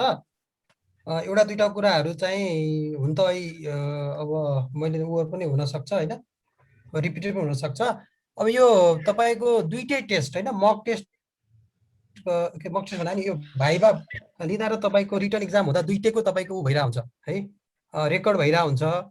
त्यही भएर तपाईँहरू त्यो बस्ने बेलामा इक्जाम दिने बेलामा तपाईँहरूले चाहिँ आफ्नो पोजिसन आफूले लेखेको सबै देखिने किसिमबाट चाहिँ क्यामेरा सेट गर्नुपर्छ। अर्को कुरा यो गाइडलाइन्समा स्पष्ट के भनेको छ भने ब्ल्याक पेनले लेख्नुपर्छ भनेको छ। तपाईँहरू सबैले ब्ल्याक पेनले लेख्नु होला। अनि तपाईँहरूको मेलमा चाहिँ 10 मिनट अगाडि मात्रै क्वेसन आउँछ भनेको छ है र 30 मिनटभित्र त तपाईँले पठाइसक्नु पर्यो। यो लेख्ने बेलामा A4 साइजको पेपरले प्रयोग गर्नु पर्यो अथवा फुल स्केप पेपर युज गर्न पाइन्छ। सानो डायरीहरूमा चाहिँ धेरै पेपर युज नगर्ने भनेको छ। यो कुराहरू केही म जोड्न खोजेँ र हामीले चाहिँ के विचार गरिरहेको छौँ भने तपाईँहरूलाई चाहिँ क्लास पनि लिने विचार गरिरहेको छौँ है सिभिल 1 सिभिल 2 सिभिल 3 र यसमा रिटेकको विद्यार्थीहरू पनि जोइन गर्न सक्नुहुन्छ हामीसँग सम्पर्क राखेर र त्यो क्लासहरूमा पनि हामीले चाहिँ केही कुरा तपाईँहरूलाई हेल्प गर्छौँ हैन हाम्रो काम भनेको सधैँ टिचरको काम भनेको विद्यार्थीलाई फ्यासिलिटेट गर्ने हो तपाईहरुलाई अप्ठ्यारो ठाउँबाट तपाईको चाहिँ सजिलो बनाइदिने हो त्यो चाहिँ मेन कन्सर्न हुन्छ अब यसमा हामीले धेरै चाहिँ किन आत्तिनु पर्दैन भन्दाखेरि पढेकै कन्टेन्टबाट क्वेशनहरु आउने हो फरक के हो त भन्दाखेरि अब तपाईले अलिकति थाहा पनि सक्नु भएको छ अब पहिला पहिला मैले तपाईलाई क्लासमा पढाउँदाखेरि के पढाउँथे भन्दाखेरि डिफाइन ट्राफिक इन्जिनियरिङ अनि व्हाट आर द तपाईको कजेस अफ रोड एक्सिडेन्ट भनेर त्यसरी पढाए होला हैन क्वेशन पनि त्यसरी आउँथ्यो होला भने अब क्वेशन कसरी आउन सक्छ भन्दाखेरि जस्तो मैले एउटा क्वेशन 10 मार्क्स तपाईलाई शेयर गरेको छु a statistics show that per year 2000 people died अथवा average 5 to 7 people died in Nepal due to road crashes यो एक्सिडेन्टलाई चाहिँ रोड क्रासेस पनि भन्छ है एकदमै यो हामी मात्र रोड एक्सिडेन्ट भन्छौं बाहिरतिर क्राश भन्छ रोड क्रासेस त्यही भएर सिनोनिमहरु पनि थाहा पाउनु पर्छ as a traffic engineer purpose plan to reduce the road accident भन्यो हैन अब कन्सर्न त कुरा के हो त्यही कुरा लेख्ने हो है त्यही कुरा लेख्ने हो अब पहिला भयो तपाईले हैन डेफिनेसन अफ ट्राफिक इन्जिनियरिङ लेख्नुहुन्थ्यो अनि मैले क्लासमा जुन जुन पोइन्टहरु लेखाउँथे हैन 10 11 12 15 पोइन्टहरु लेख्थे अनि त्यही कुराहरु चाहिँ तपाईको के छ भन्दा तपाईले सुई त्यही कुरा चाहिँ रटेर जानुहुन्थ्यो अब त्यही कुरालाई तपाईले अब थिंकिङ गरेर अब चाहिँ तपाईले चाहिँ सबभन्दा पहिला सुरुमा के गर्नुपर्छ होला हैन यो रोड एक्सिडेन्ट रिड्युस गर्नलाई रोड एक्सिडेन्ट रिड्युस गर्ने भने के भयो त भन्दा रोड युजरको बारेमा थाहा पाउनु पर्यो रोड युजर भनेको के हो त भन्दाखेरि those who are you the roads जसले सडक प्रयोग गर्नुहुन्छ त्यो रोड युजर हो रोड युजर भनेको पेडेस्ट्रियन पनि रोड युजर्स हो डिसेबिलिटी भएको पिपलहरु पनि तपाईको रोड युजर्स हो अनि 2.5 वर्षदेखि चाहिँ 70 80 वर्ष इभन लौरो टेकेर हिँड्ने मान्छे सडक प्रयोग गर्छ all these are the road users त्यसैगरी भेहिकल पनि रोड युजरहरु भए हैन त तपाईको हैन त टु व्हीलर भयो साइक्लिस्टहरु भए फुटपाथदेखि लिएर त्यो सबै रोड युजर हो अब तपाईले प्लान गर्ने बेलामा के हो भन्दाखेरि त्यो रोड युजरका क्यारेक्टरिस्टिक्स के हुन्छन् जस्तै बच्चाहरूले तपाईको चाहिँ उनीहरूले चाहिँ बाटो काट्न हुन्न भने थाहा हुन्छ तर उनीहरू चाहिँ हतारमा बाटो के कुरा देख्यो भने बाटो काट्दिहाल्छन् अब यो अब त्यो उसको क्यारेक्टरिस्टिक भयो नि त ट्राफिकको है अनि तपाईको चाहिँ अलिक उमेर पुगेका मान्छेहरूको चाहिँ के हुन्छ भन्दाखेरि उनीहरुलाई सबै कुरा थाहा हुन्छ तर आँखा कम देख्छन् उनीहरुको उनको क्यारेक्टरिस्टिक त्यस्तो हुन्छ त्यो भएको हुनाले के छ त भन्दाखेरि उनीहरु जज गर्दैनन् गाडी कुन स्पिडमा आएको छ भनेको थाहा पाउँदैनन् अनि त्यो किसिमको उनीहरुको क्यारेक्टरिस्टिक छ नि त त्यही भएर तपाईले प्लान के गर्नु पर्यो भन्दाखेरि रोड युजर अनुसार हैन रोड युजर अनुसार तपाईको के छ त भन्दाखेरि उनीहरुलाई चाहिँ फ्यासिलिटेट हुने खालको हैन तपाईको चाहिँ एकदमै रोडहरुमा तपाईको चाहिँ हरेक किसिमको तपाईको चाहिँ डिसेबल पिपललाई हिँड्ने खालको तपाईको चाहिँ रोड मार्किङहरु राखिदिनु पर्यो अथवा डिसेबल पिपल फ्रेन्ड हुने खालको चाहिँ हैन अहिले त काठमाडौँमा त सडकहरुमा आँखा नदेख्ने मान्छेलाई एउटा ब्लक राखिदिएको छ नि हैन त्यस्तो खालको हुनु पर्यो अनि तपाईको एकदम एक्सप्रेसवेहरु छ भने त्यसको चाहिँ डेलिनेसन राम्रो हुनु पर्यो पार्टिकुलर ठाउँबाट मात्र सडक काट्ने कुराहरु हुनु पर्यो हैन त्यो रोड युजरको तपाईको एस्पेक्टिभबाट होला हैन त्यो एउटा चाहिँ तपाईको रोड युजरको एस्पेक्टबाट हेर्नु पर्यो र हेर्दाखेरि हामीले के हेर्नु पर्छ भन्दाखेरि प्लान गर्दा तीनटा कुरा हेर्नु पर्छ इन्जिनियरिङ इन्फोर्समेन्ट र एजुकेसन हैन एउटा सडक प्रयोग गर्दाखेरिको चाहिँ तपाईको एउटा तपाईले यसलाई एउटा ट्रायंगल बनाउन सक्नुहुन्छ 3 भनेर engineering enforcement and education engineering भनेको तपाईको चाहिँ एज अ इन्जिनियर तपाईले चाहिँ तपाईको ट्रान्सपोर्ट फर्स्ट पढेदेखि लिएर ट्रान्सपोर्ट सेकेन्डसम्म पढ्दाखेरि चाहिँ जस्तो खालको इन्फ्रास्ट्रक्चर तपाईले बनाउनु पर्छ हैन त्यो इन्जिनियरिङमा कुनै पनि कुराको तपाई कम्प्रोमाइज गर्नु भएन नि त स्ट्यान्डर्डले के भन्छ नर्म्सले के भन्छ गाइडलाइन्सले के भन्छ तपाईलाई पेमेन्ट डिजाइन पढाउनलाई के हामीले हुन्छ भनेका छौं अथवा तपाईलाई नेपाल रोड स्ट्यान्डर्ड पढाउनलाई के चाहिन्छ स्ट्यान्डर्ड भनेका छौं हो त्यो कुराहरु आउनु पर्यो एउटा इन्जिनियरिङ भयो अनि अर्को चाहिँ तपाईको के हुन्छ त भन्दाखेरि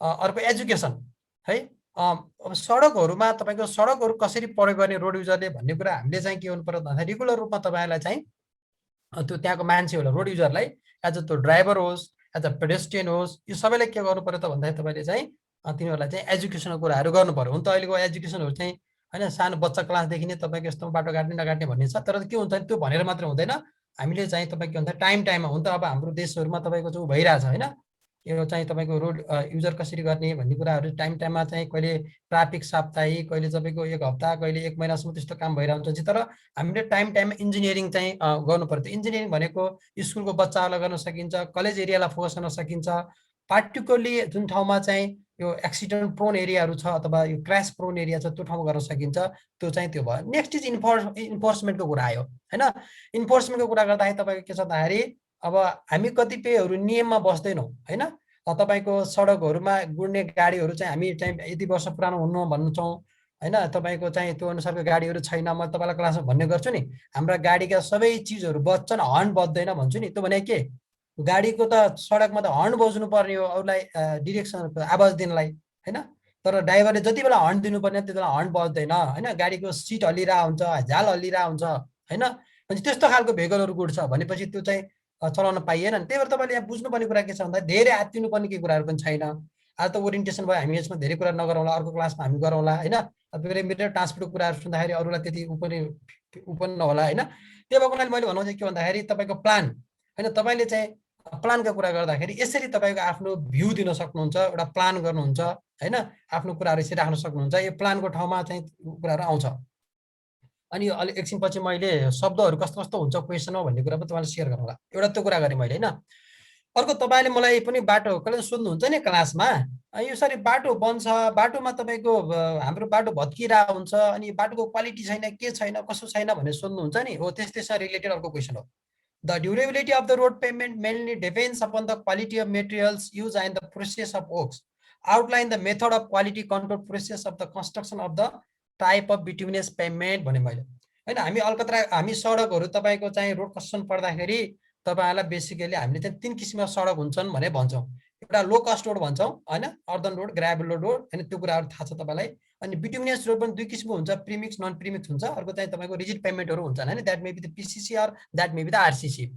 अब मैले तपाईलाई के भन्थे भन्दाखेरि यो ड्राइङ गरेको डिजाइन अथवा क्रस सेक्सन जुन राम्रो हुन्छ एउटा हामी अटोक्याडमा गर्छौं, हो त्यो गरे जस्तो हुँदैन है कन्स्ट्रक्सन गर्दाखेरि। त्यो कन्स्ट्रक्सन गर्दाखेरि त्यो तपाईको चाहिँ हामी जुन मेटेरियल लेइङ गर्छौं, मेटेरियलको जुन क्वालिटी हुन्छ, मेटेरियल क्वालिटी भन्छ हामी सीबीआर टेस्टहरु गर्छौं, एलए टेस्टहरु गर्छौं, क्रसिङ भ्यालु टेस्टहरु गर्छौं। अब त्यो कुरा तपाईको दिमागमा आउनु पर्यो भनेपछि हामीले अब त्यो कुराहरु चाहिँ राम्रो भएको, त्यो चाहिँ हाम्रो चाहिँ कुन हो त, कुन क्लासको रोड हो हैन, नेशनल हाइवे कि फिडर रोड हो अथवा डिस्ट्रिक्ट रोड हो कि भिलेज रोड हो अनुसारको तपाईको के छ भन्दाखेरि त्यो खालको हाम्रो मेटेरियलको क्वालिटी हुन्छ, स्पेसिफिकेसन हुन्छ हैन। अब त्योसँग को कुराहरु भयो हैन, त्यो क्वालिटीको चाहिँ मेटेरियल भयो भने चाहिँ अब हामीले गरेको कामको प्रोसेसमा त्यो चाहिँ क्वालिटी चाहिँ एस्युरेन्स भयो। अथवा क्वालिटी कन्ट्रोल भन्दा नि क्वालिटी एस्युरेन्सको कुरा हुन्छ हैन। तपाईले काम गर्ने बेला म यो पूरा गर्छु भन्ने भयो। त्यसैगरी अलकत्राहरु युज गर्ने बेला पनि 60/70 ग्रेडको अलकत्रा हुन्छ, 80/100 को हुन्छ। हामी तपाईलाई क्लासमा भन्थ्यौ नि हैन। एउटा साथी लाहानमा काम गर्नुहुन्छ, एउटा साथी तपाईको चाहिँ तपाईको मुस्ताङमा काम गर्नुहुन्छ। अब लाहान र मुस्ताङमा काम गर्ने साथीले चाहिँ एउटै ग्रेडको अलकत्रा प्रयोग गर्यो भने के हुन्छ त भन्दाखेरि त्यसले चाहिँ साच्चीकै कमेन्टहरु के छ मैले हेर्न पाएको छैन है। तपाईको के छ त भन्दाखेरि त्यसमा तपाईको चाहिँ अब एउटै ग्रेडको अलकत्रा प्रयोग गर्नुभयो भने त त्यो चाहिँ त्यो मिलेन क्लाइमेट अनुसार। अनि तपाईलाई हामीले हटर जोनमा हैन, हामी चाहिँ गर्मी ठाउँमा काम गर्दाखेरि कस्तो खालको अलकत्राको प्रयोग गर्छौं हैन, अनि तपाईको जाडो ठाउँमा कुन गर्दाखेरि हामीले जुन पढाएका छौं त्यो आधारमा तपाईले चाहिँ त्यसलाई ध्यान दिएर अनि तपाईको चाहिँ एग्रिगेटको कुरा र बिटुमिनको रिलाएर चाहिँ यसको आन्सर दिनु पर्यो। अब यहाँ कमेन्टहरु केही हो मलाई आएको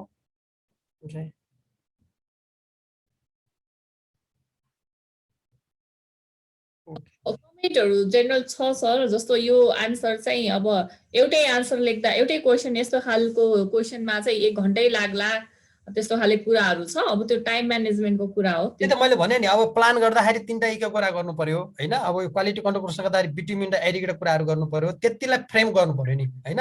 हामीले त्यसमा त अनलिमिटेड त जति पनि जान सकिन्छ, यसैमा कसैले एउटा पेपर निकाल्ला हैन। हाम्रो कन्सर्न भनेको त त्यहाँ भित्रको के एउटा तपाईको चाहिँ एउटा चाहिँ भित्र छिर्नु पर्यो है।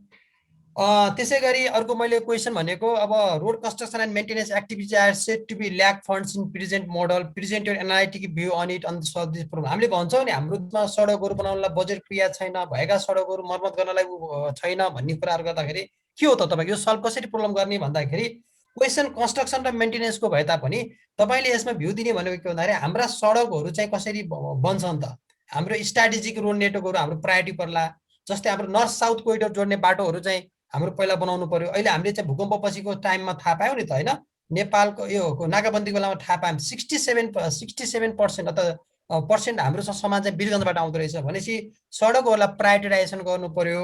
अनि सडकहरु प्रायोरिटाइजेसन गरेपछि कुन कुन डिस्ट्रिक्टहरुको वाटरकटरमा सडकहरु पुगेको छैन हैन, त्यो अनुसार चाहिँ हामीले प्रायोरिटाइज फिक्स गर्नुपर्छ। यसमा भ्यू दिने भनेको तपाईले चाहिँ सडकहरुमा यदि बजेटहरु ल्यागिङ छ भने त्यो अनुसारको प्रायोरिटाइजेसन दिनु पर्यो। अनि तपाईले यसमा चाहिँ आफ्नो भ्यूमा चाहिँ पब्लिक प्राइभेट पार्टनरशिपबाट सडकहरु बनाउन सकिन्छ हैन, बुट सिस्टमबाट बनाउन सकिन्छ भनेर तपाईले चाहिँ यसमा चाहिँ तपाईले चाहिँ आफ्नो भ्यू दिन सक्नुहुन्छ।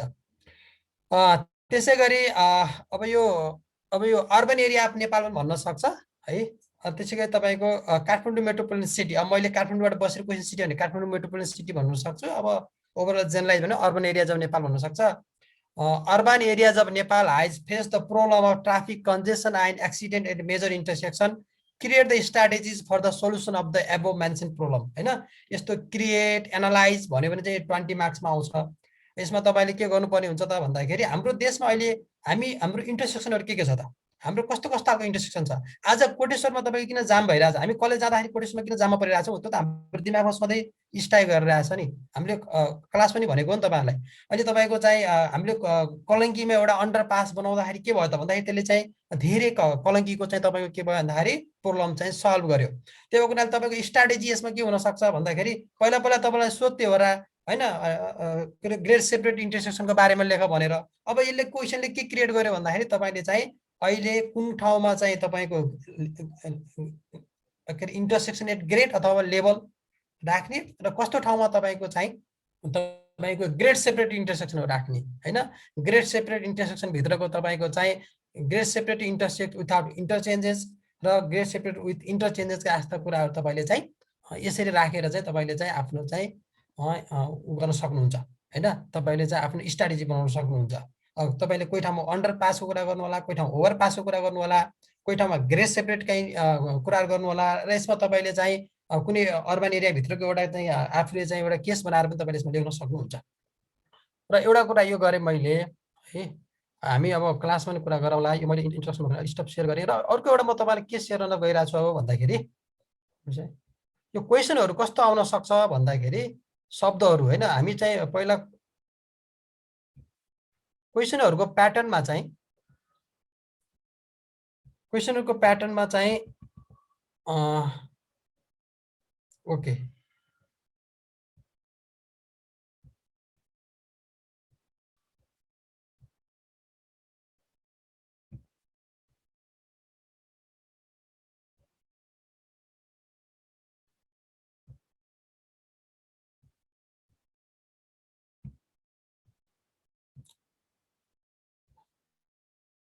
युतिका मैले शेयर भएको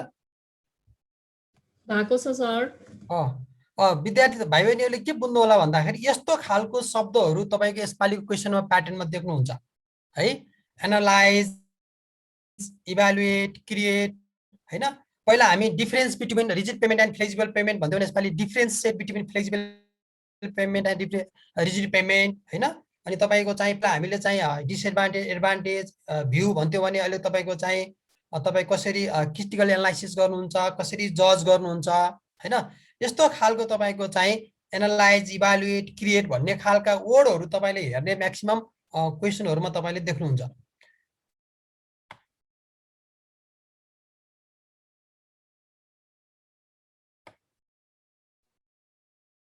यो प्रब्लम सल्भिङ, केस स्टडी हैन। अहिले पनि सर म्यामले भनिसक्नु भएको छ हैन। हामीले पनि तपाईको यसमा चाहिँ ओके यो कुरा छ। अब मलाई सोधेकोमा मेसेजमा के छ, क्वेशन हेर्दा त यस्तो लाग्छ कि कलेजले लिने स्टुडेन्टलाई हेल्प गर्नु पर्यो यो सिचुएसनमा। We are now on this form of pattern to कुनै पनि स्टुडेन्टले क्वेशनको घुमाएको कुरा नबुझ्ने खालको हुनु भएन। Student writing their own answer okay है।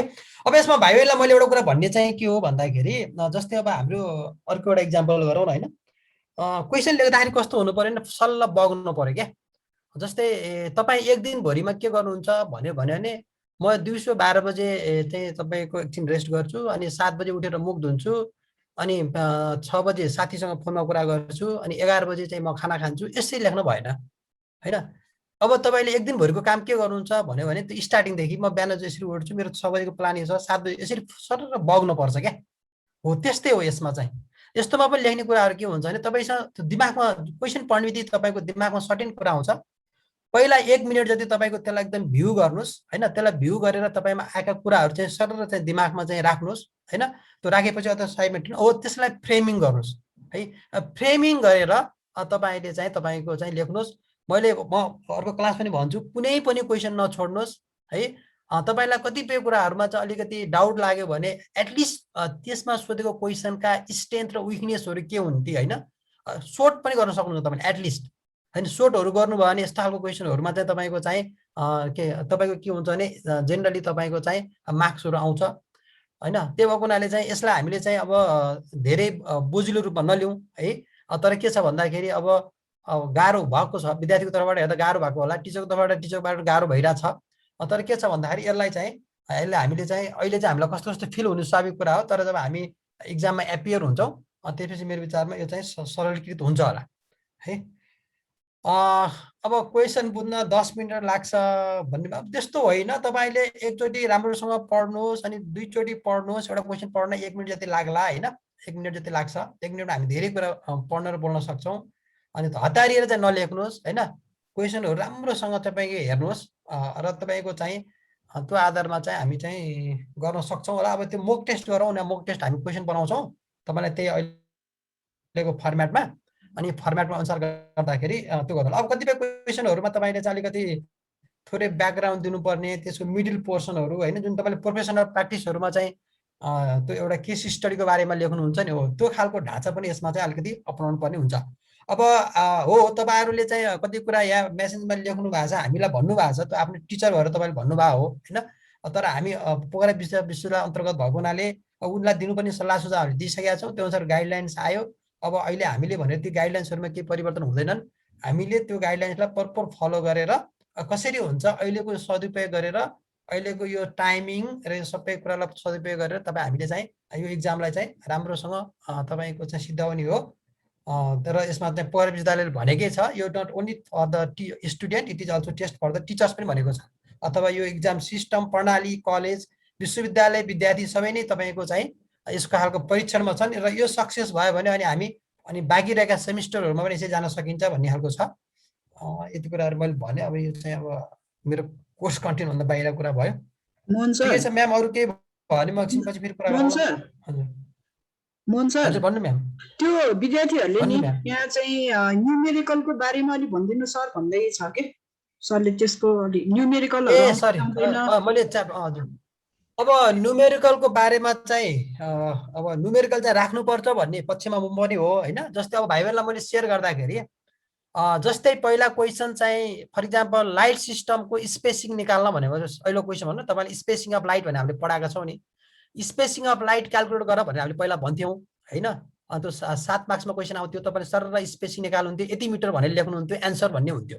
अब चाहिँ क्वेसन त्यही आयो भने के आउँछ भन्दाखेरि त्यो तपाईको design the spacing of light भन्ने शब्द त हुन्छ नै हैन।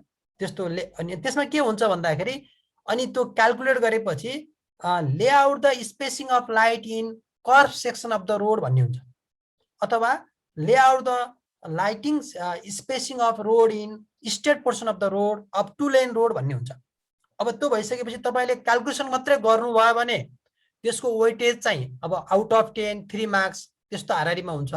तपाईले लेआउट भनेपछि तपाईलाई पढाइको छ नि त क्लासमा, यदि कर्भ पोर्सनमा छ भने जस्तै तपाईले स्पेसिङ निकाल्ने बेला 20 मिटर निकाल्नु भयो भने हामीले के भनेका छौँ स्ट्रेट पोर्सनमा चाहिँ हामी के गर्छौँ भन्दाखेरि 20 मिटरमा बिजुलीका पोल राख्छौँ भनेका छौँ। भनेपछि तपाईले स्पेसिङ राख्ने ठाउँमा यस लेख्न भएन कि त्यहाँ 20 मिटर लेख्नु पर्यो।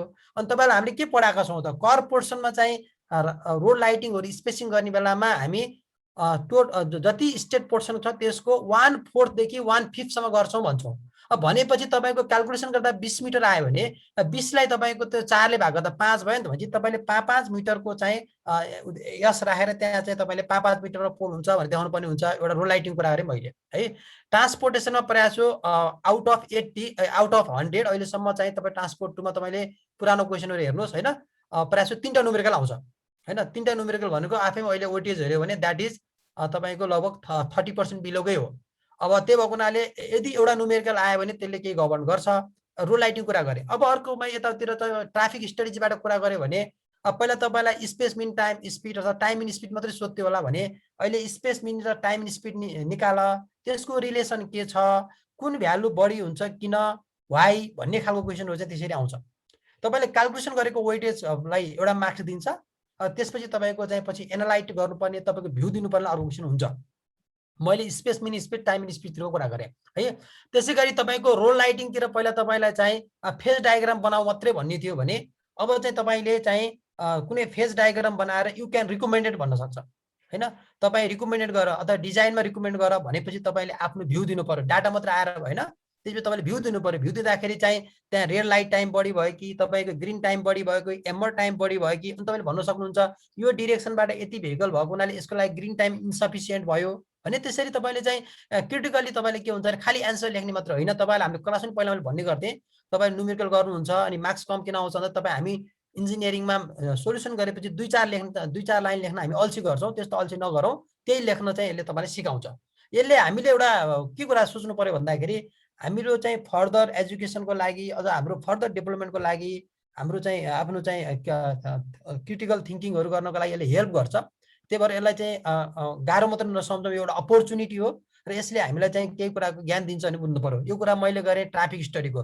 तपाईलाई न्युमेरिकल अनुसारमा दुईटा च्याप्टर एउटा ट्राफिक स्टडी अब पेमेन्ट डिजाइनको कुरा गर्छु अब पेमेन्ट डिजाइन कुरा गर्दाखेरि पहिला तपाईलाई एउटा चार्ट आउँथ्यो अनि कुनै एउटा मेथडको पेमेन्ट डिजाइन गर्नुहोस् भन्थ्यो है अनि त्यसमा सबै डाटा दिया हुन्थ्यो अब यसपालि पेमेन्ट डिजाइनको क्वेशन के आउन सक्छ भन्दा डिजाइन पिरियड नदिन सक्छ तपाईलाई है डिजाइन पिरियड नदिन सक्छ अनि डिजाइन पिरियड चाहिँ तपाईलाई पढाएको छ नि त हैन फ्लेक्सिबल पेमेन्ट भनेपछि 10 देखि 20 वर्ष मान्ने रिजिड पेमेन्ट भनेपछि 40 इयर्स मान्ने भने त मान्नु पर्यो अनि तपाईको चाहिँ ट्राफिक लोड भनेर तपाईको चाहिँ पहिला चाहिँ हामीले गाडीको संख्या दिएर तपाईले निकाल्नु हुन्थ्यो भने अहिले चाहिँ ट्राफिक लोड भनेर तपाईले के भन्न सक्छ भन्दाखेरि your exam roll number plus 10,000 भन्न सक्छ भनेपछि तपाईको एक्जाम रोल नम्बर 10,000 थपेर चाहिँ तपाईको के हुन सक्छ त भन्दाखेरि तपाईले चाहिँ उ गर्न सक्छ तपाईलाई चाहिँ त्यसमा चाहिँ त्यसरी खालको चाहिँ ट्राफिक भोल्युम दिन सक्छ अनि त्यो दिइसकेपछि पहिला तपाईले डिजाइन निकालेर तपाईको चाहिँ के गर्नुहुन्थ्यो भन्दाखेरि जस्तै म तपाईलाई एउटा एक्जाम्पल कुरा गर्छु जस्तै तपाईले अस्पाल्टको सोध्यो अस्पाल्टमा तपाईले थिकनेस निकाल्नु भयो है अब तपाईले थिकनेस निकाल्दाखेरि तपाईको चाहिँ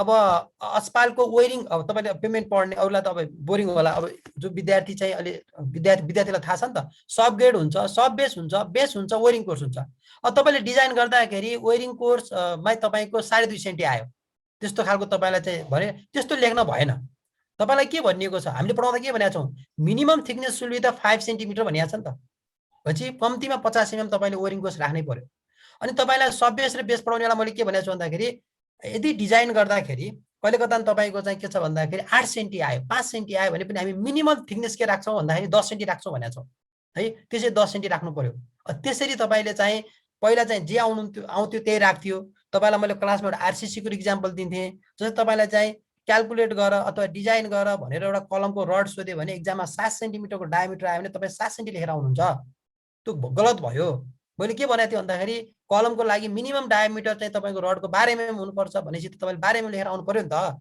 के रे 7 एमएम भने सरी 7 एमएम त्यसो गर्न हुन्न भने जस्तै न्युमेरिकल आउन सक्छ तर न्युमेरिकल तपाईले कसरी बुझ्नु भएन भने पहिला जस्तो चाहिँ एन्सर लेखेर आउने खालको न्युमेरिकल हुँदैन त्यसमा आफ्नो भ्यू दिनु पर्ने हुन्छ अथवा तपाईलाई चाहिँ पेमेन्ट डिजाइनमा दुईटा मेथडबाट चाहिँ तपाईको गरेर 20 मार्क्सको क्वेशन आउन सक्छ नि त पेमेन्ट डिजाइनबाट तपाईको दुईटा मेथडबाट डिजाइन गर्ने अनि तपाईले कुन चाहिँ रिकमेन्डेड गर्ने र किन गर्ने व्हाई यु रिकमेन्डेड भन्ने कुरा चाहिँ तपाईले चाहिँ हामीले चाहिँ त्यसरी चाहिँ हामीले चाहिँ एन्सर गर्नुपर्ने खालको हुन्छ अब ट्रान्सपोर्टमा आउने जम्मै यो दुईटा च्याप्टरबाट मात्रै न्युमेरिकल हो हैन अरूबाट छैन त्यसैगरी अरूको क्वेशनहरु छन् जस्तै तपाईको चाहिँ जस्तै ब्रिज भन्ने च्याप्टरबाट क्वेशन के आउन सक्छ भन्ने कुरा गर्ने हो भने मैले धेरै क्वेशनहरु कपीमा लेखेको छु है धेरै क्वेशन कपीमा लेखेको छु त्यो मध्ये अहिले मैले 4-5 वटा टाइप गरे हो धेरै क्वेशन कपीमा लेखेको छु जस्तै एउटा कुरा के हुन सक्छ भन्दाखेरि अहिले चाहिँ तपाईको रिभर टेनिक ओक्स लेटेस्ट एउटा पुल भयो नि तपाईले अस्ति हेर्नु भएको थियो है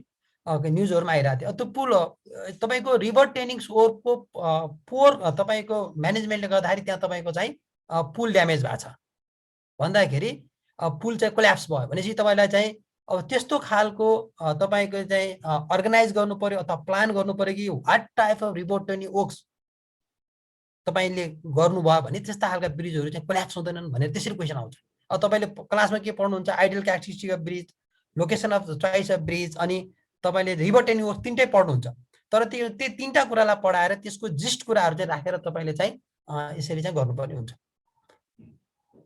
हजुर अब मैले के कति एन्सर दिन सकिन हैन यो चाहिँ छ डियर सर म्याम यो गुनासो आज युनिभर्सिटीमा उठाइयोस् उहाँहरुको सर मेन कन्सर्न चाहिँ टाइममा रहेको छ हैन त्यसबाहेक चाहिँ अब कति जनाले क्लास पनि लिनुपर्छ भनेर अघि लेख्नु भएको देखेको थिए हैन अब भोलिदेखि नै क्लास लिउँ भन्ने कुराहरु पनि गर्नुभएको क्लासको लागि त हामी रेडी नै छौं हजुर हैन हाम्रो क्लासलाई रेडी छौँ हामी हिजो पनि हामीसँग रेडी टिम्स छौँ पनि हैन रेडी छ त्यस्तो त केही गाह्रो पर्दैन अब अघि टाइम टु अब स्टुडेन्ट न तपाईहरु भोलिसम्म वेट गर्न सक्नुहुन्न भने हामी आज इभिनिङमा पनि वी आर रेडी हैन तर के भने आफू पनि तपाईको केही मेटेरियलहरु कलेक्सन गर्नुहोस् हेर्नुहोस् हैन अनि त्यसपछि के छ भन्दा अहिले हामीले गरेको क्वेशन कुराहरु हेर्नुहोस् आफै पनि यस्ता यस्ता क्वेशन आउन सक्छन् भनेर तपाईको राख्नुहोस् है र यसमा फेरि टु वे कम्युनिकेसन चाहिन्छ हैन मैले चाहिँ भन्दै भन्दै जाने हैन तपाईहरु चाहिँ उगरी पनि हुँदैन क्लासमा अनि त्यो अनुसारको चाहिँ वी क्यान डिस्कस हैन यसमा चाहिँ हामी विद्यार्थीहरुलाई चाहिँ टाइम दिएर चाहिँ क्लास लिन चाहिँ हामी चाहिँ मेरो विचारमा म लगायत हाम्रो फाइनलमा पढ्ने सबै सरहरु नै सबै रेडी नै हुनुहुन्छ आज हामी पहिला यो ओरिएन्टेसन गरौँ ओरिएन्टेसन गरेपछि हामी क्लास लिउँ भन्नुहुन्छ थ्यांक यू हजुर सर थ्यांक यू सर अब मैले क्विकली हरिमोहन सरलाई चाहिँ कन्स्ट्रक्सन प्रोजेक्ट म्यानेजमेन्ट रिलेटेड अब हुन चाहिँ हाम्रो मक टेस्ट पनि हुन्छ र त्यो मात्रै नभइकन हामीले चाहिँ मक टेस्ट पछि इमिडिएटली क्लास लिने कि अगाडि लिने कि अथवा आज या भोलिदेखि नै हामी यसपछि एउटा मिटिङ राख्छौँ 8 सेमेस्टरको फ्याकल्टिजहरुसँग र तपाईहरुलाई चाहिँ सकेसम्म हामीले एकदमै बेस्ट प्रिपेयर गर्ने धेरै नै आत्तिनु भएको जस्तो देखिन्छ म्यासेजहरु हेर्दा त्यस्तो धेरै नेगेटिभ त्यस्तो आत्तिनु पर्छ जस्तो चाहिँ हो अलिकति चेन्ज भनेको सबैलाई डिस्कम्फर्ट त हुन्छ तर यति धेरै आत्तिनु पर्छ जस्तो चाहिँ लाग्दैन सबैजनाले अल्टिमेटली तपाईहरुको राम्रैको लागि सोच्ने हो कसैको नि मनमा स्टुडेन्टलाई अप्ठ्यारो पार्ने चाहिँ हुँदैन है त्यही भएर नआत्तिनुस् म एकछिन हरिमोहन सरलाई रिक्वेस्ट गर्छु केही सब्जेक्ट रिलेटेड प्रेजेन्टेसन गर्नुहुन्छ थ्यांक यू सर मैम नमस्कार पहिला सबैभन्दा पहिला हाम्रो प्रिन्सिपल सर अरु सर म्याडमहरु र स्टुडेन्टहरु सबैलाई नमस्कार है अब मैले खासै भन्नुपर्ने छैन है सर म्यामहरुले धेरै कुराहरु शेयर गरिसकेको छ अब त्यही कुराहरु किन फेरि दोहोर्याउँ मोहन सरले लगभग मतलब चाहिँ भन्नुपर्ने गर्नुपर्ने यो सारा कुराहरु उहाँले राखिसक्नु भएको छ है मतलब चाहिँ अब मेरो विचारमा मतलब चाहिँ म टु द पोइन्टमा जान्छु क्वेशन म शेयर गर्छु यो कन्स्ट्रक्सन प्रोजेक्ट म्यानेजमेन्टमा एउटा जस्ट एउटा एक्जाम्पलको लागि मात्रै हो हाम्रो चाहिँ 10 वटा च्याप्टर छ 10 वटा च्याप्टरबाट नछोडिकन क्वेशनहरु आउँछ हैन अब त्यो क्वेशनको कसरी आउँछ भन्ने प्याटर्न पनि तपाईहरुलाई भनिसकेको छ है अब मेरो विचारमा तपाईहरुले सबभन्दा पहिला अलि गाह्रो हुने काम के जस्तो देखिन्छ भन्दाखेरि यो चाहिँ टाइम म्यानेजमेन्ट है त तपाईहरुलाई अब 2 घण्टा टाइम छ 2 घण्टा टाइममा तपाईहरुले लेख्नुपर्ने हुन्छ केस स्टडी जस्तै नै 20 मार्कको अर्को 50 मार्कको चाहिँ अर्को चाहिँ 5 वटा सब्जेक्ट 10 मार्कको हैन त्यसमा एकदमै तपाईहरुले टाइम म्यानेजमेन्ट गर्नुपर्ने हुन्छ अब सोच्दा सोच्दा नै टाइम गयो लेख्न सकेन अझ आँटियो झन् लेख्न सकेन भनेपछि है त अब 50 मार्क पनि तपाईहरुले चाहिँ अटेन्ड गर्न सकेन भनेदेखि त गाह्रै हुन्छ पास गर्नलाई है त त्यसले गर्दाखेरि पहिला जस्तो सरासर कन्ठ पढेको जस्तो हिसाबले चाहिँ अब लेख्ने आउँदैन है त अब पढेकै हिसाबलाई त्यसलाई चाहिँ तपाईहरुले अप्लाई गरेर लेख्ने कुराहरु आउँछ हैन त्यसले गर्दाखेरि तपाईहरु अलिकति दिमागलाई त्यो क्रिटिकल्ली कसरी एनालाइज गर्ने कसरी आन्सर लेख्ने भन्ने आफ्नो दिमागलाई पनि त्यो हिसाबले मतलब चाहिँ प्र्याक्टिस गर्नुपर्ने हुन्छ हेर्नुस् है त अब लेखाइमा पनि सरेर जाँदैन हेर्नुस् हाम्रो नेपालीहरुको चाहिँ एउटा मतलब चाहिँ चलन अथवा गाह्रो यही हो है सरेर लेख्न चाहिँ गाह्रो पनि हुन्छ है अब कन्ठ पढेको त सरेर लेखिन्छ तर सोचेर लेख्ने कुरामा पनि त्यो ग्रामेटिकली सेन्टेन्सहरु अघि मोहन सरले भने जस्तो चाहिँ प्रेजेन्टेसनको चाहिँ फ्लोहरु है त यो कुराहरु सबै मिलाउनु पर्ने हुन्छ त्यो पनि गाह्रो हुन्छ त्यसकारण तपाईहरुलाई चाहिँ गाह्रो हुने जस्तो चाहिँ छ तर नआत्तिनुस् है त प्र्याक्टिस हो प्र्याक्टिस गर्दै गएपछि हुन्छ र तपाईहरुलाई चाहिँ अब सरहरुले भनिहाल्नु भयो म्यामले पनि भन्नुभयो यसलाई ओरिएन्ट गर्नुपर्छ है यो किसिमबाट हामी तपाईहरुलाई पढाएकै छैन है त अब तपाईहरु फर्स्ट सेमेस्टरदेखि जाँच आफ्नै परम्परा अनुसार अभ्यास पहिलेकै अभ्यास अनुसार तपाईहरुले जान दिनु भयो अब लास्ट सेमेस्टरमा आएर अब पहिला कहिले पनि त्यसरी जान दिए छैन अहिले जान दिनु पर्यो हैन मतलब एकैचोटि जान दिनु पर्यो है त अब यसको चाहिँ अभ्यासै गरेको छैन तपाईहरुले प्र्याक्टिसै गरेको छैन है त अब एकैचोटि नगरी सुखै भएन है त गर्नु पर्यो त्यो गाह्रो भयो अब त्यो कुरा हामीले पनि एकदमै बुझेको छौं है त त्यही कारणले गर्दाखेरि तपाईहरुलाई हामीले कसरी ओरिएन्ट गर्ने कसरी चाहिँ यसमा तपाईहरुलाई चाहिँ सकभर मतलब सजिलो पार्ने है त्यो हाम्रो पनि ठुलो चिन्ताको विषय हो तपाईहरुलाई मात्रै चाहिँ गाह्रो भएको होइन हामीलाई पनि गाह्रो छ है म यति नै भन्छु तपाईहरुलाई मेरो सल्लाह चाहिँ अब क्लास हुन्छ होला क्लासमा अलि डिटेलमा हामी फेरि भन्नुला अहिले सबै अब यसैमा नभनौँ टाइम पनि धेरै नलिउँ ल एउटा सानो क्वेशन मतलब चाहिँ एउटा एक्जाम्पल हो अब हाम्रो मतलब 10 वटा च्याप्टर छ 10 वटा च्याप्टरबाट सबै समेटेर क्वेशन आउँछ है एउटा यो सबैले बुझ्ने हिसाबले चाहिँ एउटा चाहिँ मैले क्वेशन लेखेको हो है त मतलब चाहिँ बनाएको भनौँ न है त quality in construction project is means of fixing of the required standard by the parties involved and meeting the standard to satisfy the customer at a price. The customer is ready to pay and within the required time limit. है त यो भयो हाम्रो चाहिँ के हो त यो क्वालिटीको चाहिँ एउटा डेफिनेसन हो सर स्क्रिन शेयर भएको छैन है सर प्लिज सरी ठिकै छ ल म शेयर गर्छु म शेयरै नगरिकन गएँ एकैचोटि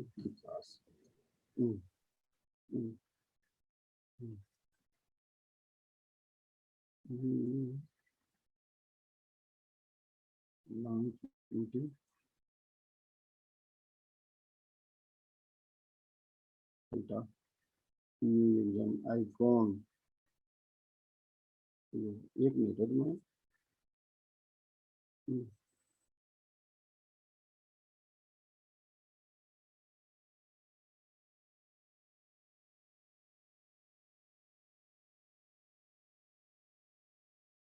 एक मिनट है मैले चाहिँ उ हटाइसकेको रहेछ म फेरि बनाउँछु भने मतलब फेरि लिएर आउँछु त्यसलाई है एक मिनट है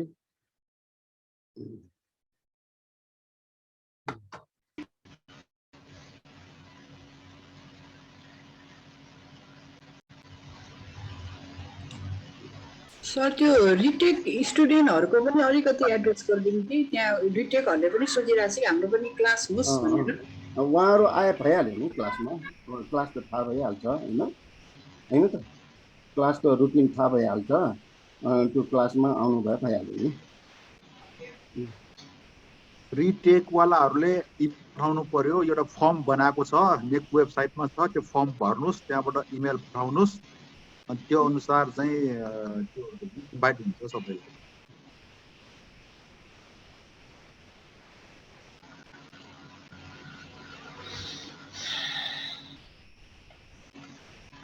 यो चाहिँ सरको स्क्रिन शेयर नभएको हो सर हजुर स्क्रिन शेयरमा चाहिँ हजुर एकछिन है त भइरहेको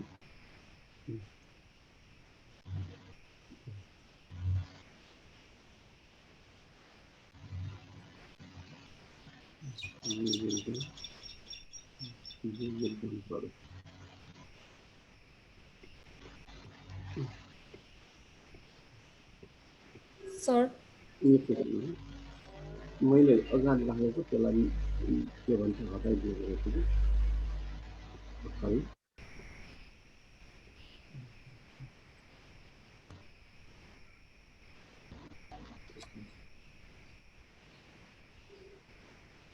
मसँग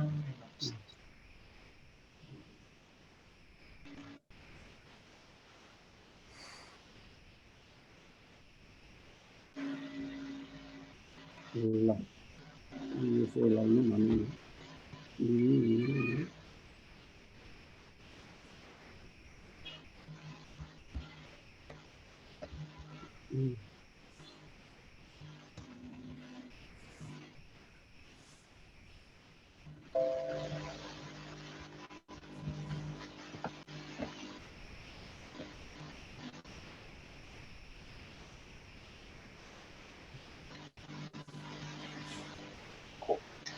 यो हेर्नु भयो है स्क्रिन शेयर भयो है त भयो सर ल जस्ट मतलब चाहिँ एउटा एक्जाम्पलको लागि मात्रै हो यो है हजुर सर अलि क्विकली गर्नु पर्ला हजुर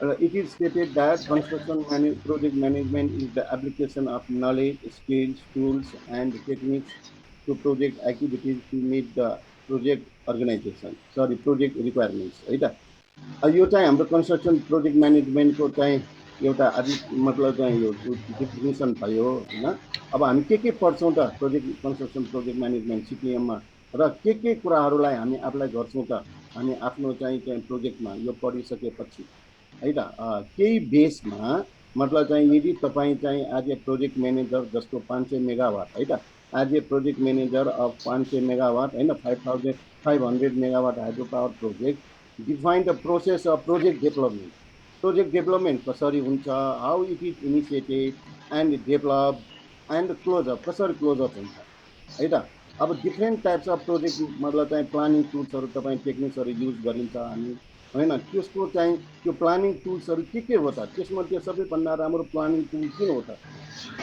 त अनि किन हो त है त त्यो प्रोजेक्ट प्लानिङ टुल सबभन्दा राम्रो कुन हो त है त त्यसमध्ये राम्रो कुन हो र त्यो किन राम्रो भयो त है त त्यसको जस्टिफाई र त्यो म चाहिँ प्रोजेक्ट युज गर्छु भन्ने हिसाबले तपाईँले के गर्नुपर्छ त त्यो लेख्नुपर्ने हुन्छ है त सबभन्दा पहिला प्रोजेक्ट कसरी सुरु हुन्छ है त त्यसको चाहिँ प्रोसेस के हो प्रोसेस मतलब चाहिँ यो प्रोजेक्ट सुरु हुने कन्स्ट्रक्सन प्रोजेक्ट सुरु हुने त्यसको चाहिँ है त अब त्यसमा चाहिँ काम गर्दाखेरि एजुकेसनमा तपाईँलाई चाहिँ कस्तो खालको चाहिँ प्लानिङ गर्नुपर्ने हुन्छ होइन के चाहिँ टुल्सहरू युज गर्नुपर्ने हुन्छ त्यो टुल्सहरूमध्ये सबैभन्दा चाहिँ हरेक टुल्सहरूमध्ये सबभन्दा राम्रो टुल्स के हो प्लानिङ गर्ने टुल त्यो किन राम्रो भनेको हो है त यी कुराहरूलाई तपाईँले फोकस गरेर आफ्नो चाहिँ त्यो राखेर लेख्नुपर्ने हुन्छ अब यति धेरै मतलब चाहिँ यो चाहिँ लेख्दाखेरि त धेरै लेख्ने जस्तै देखिन्छ तर धेरै लेख्ने होइन है यसलाई मिलाएर टाइम म्यानेज गरेर मतलब चाहिँ लेख्नुपर्ने हुन्छ है त यस्तो कुराहरू जस्तो चाहिँ अब अरू पनि यहाँ मैले लेखेको छु मतलब चाहिँ है त अब यसमा चाहिँ कन्ट्र्याक्ट एडमिनिस्ट्रेसनको कुराहरू है त कन्ट्र्याक्ट एडमिनिस्ट्रेसनको प्रोसिडियरहरू के हो कसरी कन्ट्र्याक्ट प्रोसिडियर मतलब चाहिँ एवार्ड गरिन्छ कन्ट्र्याक्ट प्रोसिडियर गर्दाखेरि चाहिँ त्यसमा के कुराहरू चाहिँ हालिन्छ हैन त्यसको इम्पोर्टेन्स के हो हैन अनि कन्ट्र्याक्ट मतलब चाहिँ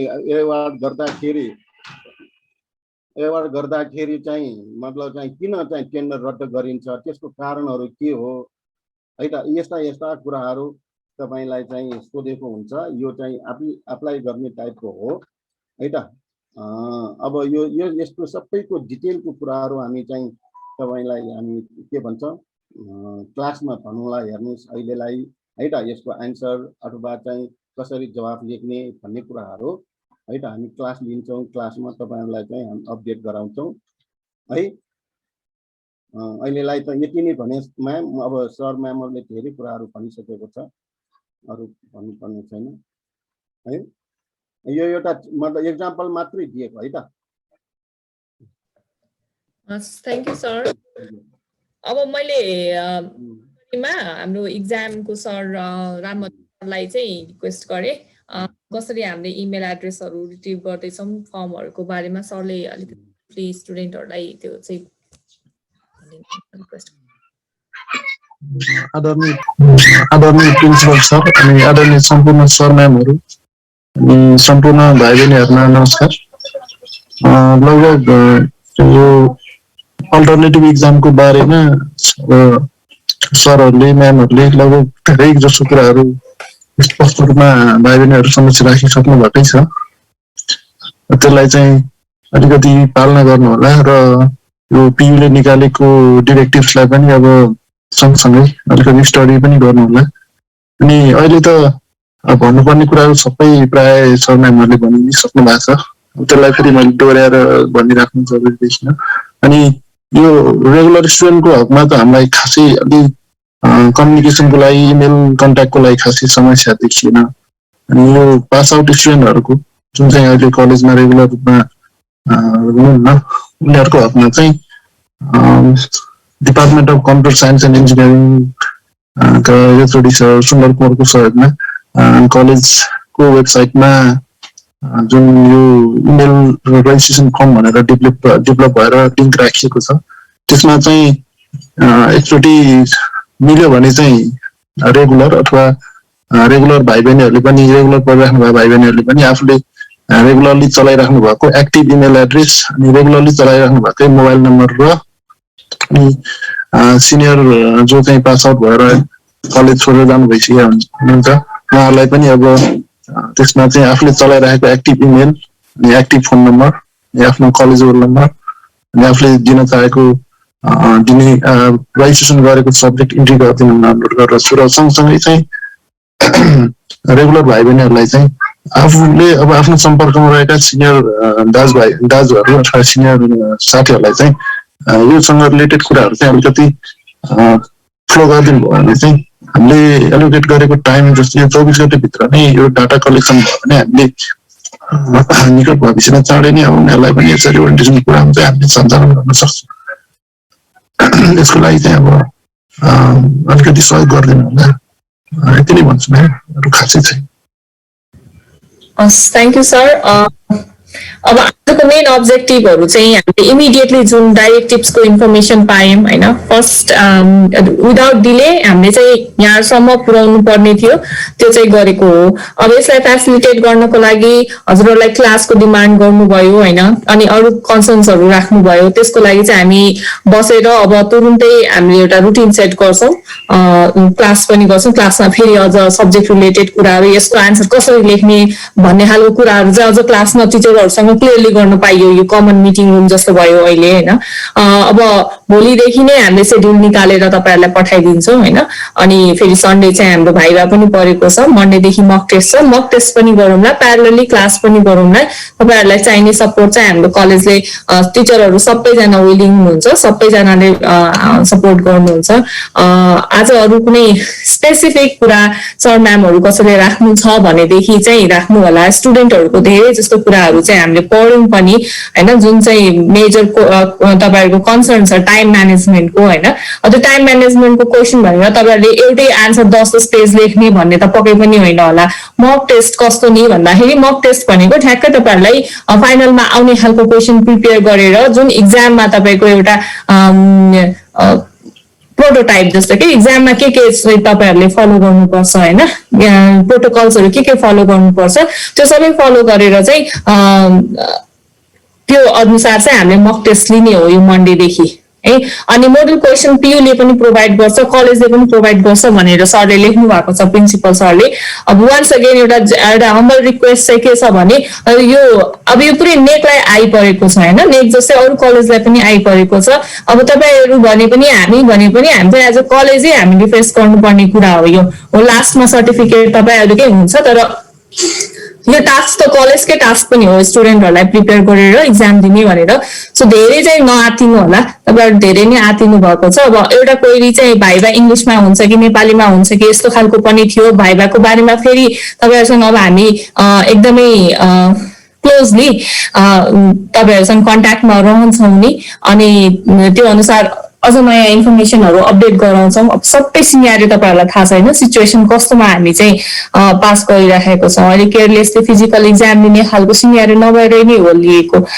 यति भन्दै अब सर म्यामहरू कसैलाई केही थप्नु छ भने थप्नलाई म रिक्वेस्ट गर्छु, नभए भने आजको मिटिङ एन्ड गरौँ। अहिले नै मैले प्रिन्सिपल सरलाई सोधेँ अथवा हाम्रो फ्याकल्टिजहरू यसमा अहिले धेरै कुराहरू च्याटमा पनि आएकै छ। अब कोही हाम्रो विद्यार्थी भाइ बहिनीहरूले एउटा सानो कुनै सजेसन छ भने सजेसन लेखेर पठाए पनि भयो, म्याडमलाई लेखेर पठाए पनि भयो। त्यो चाहिँ हामी कलेक्सन गरेर त्यसमा आज पनि सायद मिटिङ हुन सक्छ, भोलि पनि मिटिङ हुन सक्छ, लगातारै भइरहेछ किन सबैजना कन्फ्युज छन्। त्यसले गर्दाखेरि अब विद्यार्थी भाइ बहिनीहरूले उठाएका जुन रिक्वेस्टहरूलाई हामीले युनिभर्सिटीमा पुर्याउने काम गर्छौँ र जति सकिन्छ यो टाइम एकदम सीमित एकदम लिमिटेड टाइम भित्रमा जति सकिन्छ हामीले नै हाम्रो पनि काम त्यही हो। अब 2 घण्टाको कुरामा जो धेरै विद्यार्थीले के यहाँ आजको च्याटमा के देख्यो भने यदि धेरै तर्क वितर्क लेख्दाखेरि 2 घण्टामा पाउँछ र त्यसैको लागि त हामी मक टेस्ट गर्न लागेका छौँ होइन। अब 2 घण्टा भ्याउँदै त अब नभ्याउनु सक्ला, तर हामीले 120 मिनट भयो, 120 मिनट 70 नम्बरको त्यो अनुसारलाई म्यानेज गरेर लेख्नु पर्ने हुन्छ। कुनै एउटा क्वेसनमा धेरै लेखेर नपाउनु पनि होइन। अब कोही विद्यार्थीले सोध्नु म फाइन्टमा लेख्दा हुन्छ, अब हुन्छ फाइन्टमा लेख्दाखेरि लेख्नु त काफी नै हो नि त होइन। त्यो कुरालाई फाइन्ट गर्दाखेरि झन् सजिलो हुन्छ, गर्ने मान्छेलाई झन् सजिलो हुन्छ, नम्बर तिर्नु पनि सजिलो हुन्छ, त्यो खोजिराख्नु परेन। पोइन्ट दिनुहुन्छ खालि अघि मोहन सरले धेरै क्लियरली कुरा गरिदिनु भयो न्युमेरिकल पनि नआउने पनि न्युमेरिकल आउँछ भने खालि न्युमेरिकलमा खालि पहिला जस्तो एन्सर आयो सिद्धियो भन्दा पनि त्यो केही न केही त्यहाँ इन्टरप्रिटेसन गर्नुपर्ने हुनसक्छ यो एन्सर आएको ठिक छ छैन त्यस्तो इन्टरप्रिटेसन गर्नुपर्ने हुनसक्छ अर्को एउटा कुरा के भने कयौँ क्वेसनमा के सोध्छ भने तिम्रो चोइस के हो भन्छ सोद्धाखेरि यो ठिक यो बेसिक हरेक विद्यार्थीले के होस् गर्नुपर्छ भने आफूले जुन चोइस गर्यो त्यो चोइस किन ठिक छ भनेर टेक्निकल तर्क पेश गर्ने त्यो तर्क पेश गर्यो भने एन्सर नम्बर पाइन्छ हिजोकै कुरा हाम्रो धेरै कलेजको त्यही कुरा भइरहेको थियो यदि विद्यार्थीले एउटा चोइस गर्यो कापी काट्ने मान्छेलाई त्यो चोइस मनपर्ने के हुन्छ भन्ने कुरा पनि नगरे होइन त्यसमा के भन्नु भने हामी कलेज कुरा के कुरा गरेर भने कापी काट्ने मान्छेलाई मन नपर्ने चोइस भयो भने त्यसको नम्बर दिनुपर्छ एज लङ एज स्टुडेन्टले तर्क दिन्छ भने नम्बर दिनुपर्छ है भन्ने कुरा एउटा स्ट्यान्डर्डाइज कपी चेक गर्ने स्ट्यान्डर्ड पनि भइ पनि रहेछ त्यही भएर आफूले मैले यो चोइस गरेर ठिक छ कि छैन गर्ने कुरा होइन आफूले जे चोइस आफूलाई जे मनमा लाग्यो त्यो लेख्ने हो र यो किन ठिक छ त भनेर आफूले तर्क दिने हो तर्क जबसम्म तर्क चाहिँ यो तार्किक हुन्छ लिगल हुन्छ भने मतलब टेक्निकल हुन्छ त्यसमा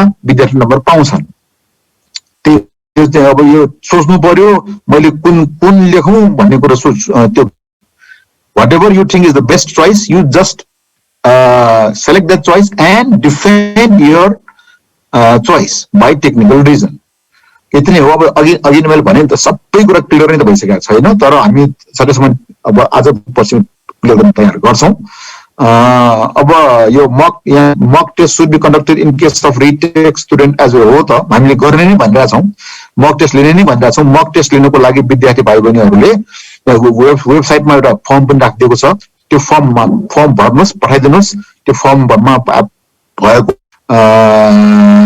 लाई मक टेस्ट लिइन्छ स्टुडेन्ट बुकलाई रेफरेन्स मानेर लेख्दा प्लेजरिजम हुन्छ र भन्ने कुरा बुकलाई रेफरेन्स मानेर लेख्दा प्लेजरिजम हुन्छ र भन्ने अब हुबहु सार्न थाल्यो भने प्लेजरिजम हुन्छ त्यो कुरालाई आफू लेख्ने हो हेर्नुहोस् भाइहरू बहिनीहरू के कुरा युनिभर्सिटीले खोजेको डाइरेक्ट बुकबाट सार्ने खालको क्वेसन नआउन सक्छ है तपाईँहरूलाई है डाइरेक्ट बुकबाट सार्ने खालको define this define that what are advantage disadvantage भन्ने खालको क्वेसन आउने सम्भावना अब आयो भने आयो मैले के गर्ने तर नआउने सम्भावना बढी छ त्यसमा के हुन्छ भने तपाईँको भ्यू राख त भन्ने कुरा आउँछ क्या अब वाट आर द टाइप्स भन्नु त्यो विभिन्न टाइप मध्येमा तिमीलाई बेस्ट कुन चाहिँ लाग्छ त्यो कुन चाहिँ लाग्छ भन र त्यो किन लाग्छ भन भनिन्छ क्या त्यसको एन्सर डाइरेक्ट किताबमा भन्ने कुरा भएन भनेर त्यसरी लेख्ने भएको हुनाले आफूले जुन टाइप चोइस गर्यो त्यो टाइप चाहिँ राम्रो भनेर डिफेन्ड गर्ने हो डिफेन्ड गर्ने त फेरि त्यही टेक्निकल कुरै हो यो कारणले राम्रो त्यसमा कुनै कुरा किताबमा होला पनि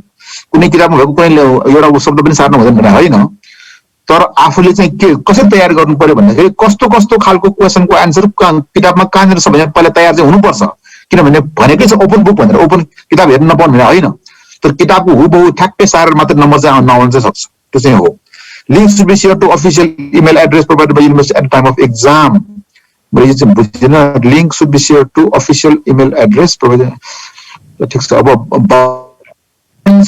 एन्सर भाइ बहिनीहरूले एन्सर लेखिसकेपछि त्यो एन्सरको जुन पिडिएफ फाइल बनाउने हो त्यो पिडिएफ फाइल पुरै पिडिएफ फाइल सेयर गर्नु पर्दैन त्यो निर्देशिकामा राम्रो त्यो पिडिएफ फाइलको लिङ्क मात्रै सेयर गर्ने गुगल ड्राइभमा अथवा वन ड्राइभमा सेयर गरेर पुग्छ भन्ने कोही छ त्यही भएर टाइम धेरै स्पेस लाग्ने चाहिँ म देख्दिनँ स्टडी पाइन्छ students are allowed to use study material book भनेको छ त सर हो पाइन्छ किताब लेख्न पाइन्छ त्यही ओपन बुक भनेको स्टडी मेटेरियल लेख्न पाइन्छ त्यहाँ खालि किताबको हुबहु नसार मात्रै भने हो किनभने क्वेसन त्यस्तै खालको हुन्छ कि तपाईँ किताबको हुबहु सार्ने खालको क्वेसन चाहिँ नहोला भन्छु है म त अब छ भने त मैले यसमा के भनेको भएन एनिवे अब एन्सर अब सबै नआउला भोलि अब सरहरू रेडी हुनुहुन्छ मोहन सरहरू हरिमोहन सरहरू होइन राम स्थापित सर सबै रेडी हुनुहुन्छ हामीले यस्तो खालको क्वेसन आयो भने कसरी जवाब दिने भनेर हामी डिस्कसै गरौँला अनलाइन डिस्कसै गरौँला ताकि तपाईँहरू पनि रेडी होस्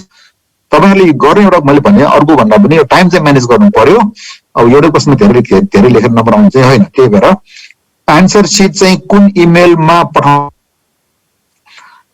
भनेकै छ कि त्यो हेर्नुहोस् न, त्यो निर्देशिका हेर्नुहोस्, त्यसमा गुगलमा गुगल ड्राइभ अथवा त्यो अफिसियल सबै कुराको एन्सर यहाँ नहोला। तर अहिले यो कसले के गर्छ भने अहिले जस्तै भनौँ न नेपाल इन्जिनियरिङ कलेज @edu.np पनि बनाउँछु भनेको छ। त्यस्तै गरी त्यसमा अथवा कुनै एउटा त्यही क्लियरली आउँछ यो इमेल एड्रेसमा पठाऊ भनेर क्लियर नै आउँछ। त्यही भएर अहिले नै सबै कुराको छैन है। इमेल सरको कुरामा के मैले यो क्वेसन चाहिँ बुझेँ। एन्ड सर टाइमको कुरा युनिभर्सिटीको मिटिङमा राख्नु पर्यो। अब हेर्नुहोस् तपाईँले यो निरजले यहाँ लेखाएको छ, मेरो विचारमा हामीले यो तर्कको लागि तर्क नगरौँ है। तपाईँले भनेको कुरा ठिक हो, तपाईँ ठिक हो, आई एम विथ यु। 2 घण्टामा सकिन्छ कि सकिन्छ र तर्क चाहिँ ठिक हो। तर यो कुरा के हो भने युनिभर्सिटीले एउटा डिजाइन गरेर धेरै माथापछि धेरै सोचेर देखि कार्यकारी परिषदमा गएर निर्णय गरेर आएको कुरालाई अब त्यो फेरि 2 घण्टालाई 3 घण्टा 4 घण्टा गर्ने भन्ने कुरा त्यो फेरि अर्को चाहिँ बाह्र बज्छ। त्यसले गर्दा चाहिँ झन्झन ढिला मात्रै हुने हुन्छ। अब त्यही भएर म चाहिँ के भन्छु भने बरु टाइम भन्दा पनि त्यो टाइम भित्र कसरी एन्सर लेख्ने भन्ने कुरा चाहिँ सिकौँ के, टाइम बढाउनु नलागु भन्ने मेरो चाहिँ रिक्वेस्ट हो। अब तपाईँहरूको आफ्नो विचार त होला है। मक टेस्ट भोलिबाट सुरु गर्ने कि त्यो त अब म्यामसँग सल्लाह गर्नुहोस्, सरसँग सल्लाह गर्नुहोस् है त।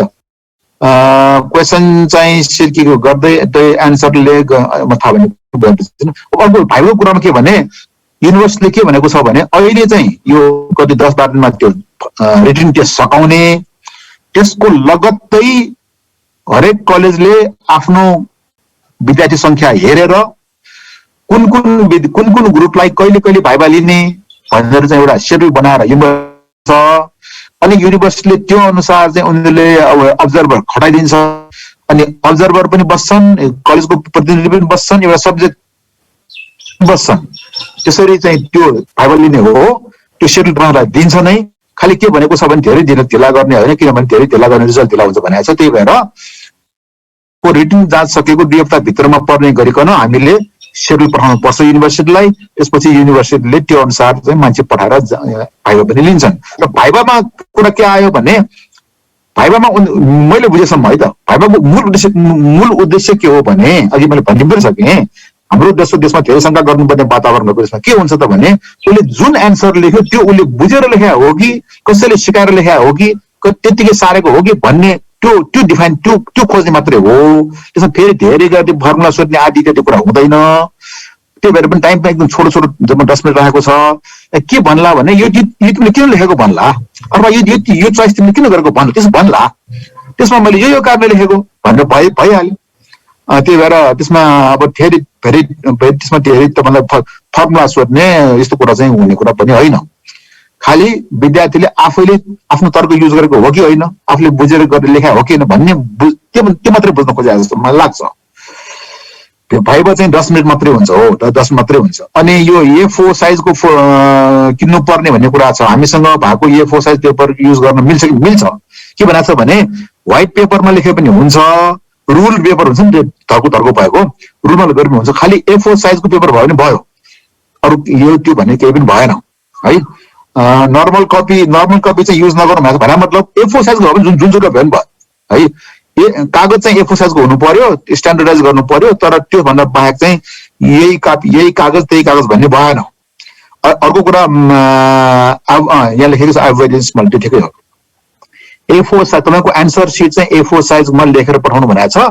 व्हाइटमा ब्ल्याङ्कमा लेखे पनि भयो, अथवा त्यहाँ लाइन भएकोमा लेखे पनि भयो, त्यसमा सरकार भएन। अब अर्को एउटा कुरा के भनेको छ भने अनि यो म्याडमले पनि अघि भनिहाल्नु भयो, अगाडि पनि पछाडि पनि नलेख्नुहोस्। किनभने त्यो कालो मसिल लेख्दाखेरि कहिलेकाहीँ अगाडि त्यो फोटो खिच्दाखेरि अगाडिको र पछाडिको त्यो मिक्स भएर ब्लड हुनसक्छ, नबुझ्ने हुनसक्छ। त्यही भएर एकसारमा लेख्नु भने हो है। अनि क्लासमा सरले क्वेसन एन्सर एनालिटिकल सल्भ गरी green with example PDF provide गरे राम्रो हुन्थ्यो भन्ने कुरा हो। अब त्यो त क्लासमा कुरा भइहाल्छ तपाईँहरूको। अब एउटा कुरा के भन्छ ठ्याक्कै अब अघि पनि कुरा आएको थियो एउटा के अरे म्यानुअल बनाएर पठाइदिने भनेर। म्यानुअल धेरै काम नलाग्ला, किनभने यसमा म्यानुअलमा भएको ठ्याक्कै एन्सर आउने गरी क्वेसन चाहिँ नआउने भएको कारणले। मुख्य कुरा के भन्नु भने अति नै कुरा होइन, यसमा आफूले सिद्धान्त बुझ्नु पर्यो, त्यो सिद्धान्तको व्यवहारिक प्रयोग बुझ्नु पर्यो, त्यति हो। उसले खोजेको त्यति नै हो युनिभर्सिटीले। खालि सिद्धान्त मात्रै बुझेर कन्ठ गरेर चाहिँ त्यस्तो खालको एन्सर नगरौँ भन्न खोजे मात्रै हो। र तपाईँहरू अहिले फाइनल इयरमा भएको आर्किटेक्चरको 5th इयर र इन्जिनियरिङको फाइनल इयरमा 4th इयरमा भएको हुनाले र भोलि बजारमा गएर तपाईँहरूले त्यो आफ्नो ज्ञानको नलेजको प्रयोग नै गर्नुपर्ने भएको हुनाले इन्फर्मेसन मात्रै भएको भएन, नलेज मात्रै भएको भएन, त्यसलाई कसरी प्रयोग, त्यसको व्यवहारिक प्रयोग अलिकति बुझ्नु पर्यो है, हामी त्यसो गर्थ्यौँ है भनेर भन्न चाहिँ खोजे हो।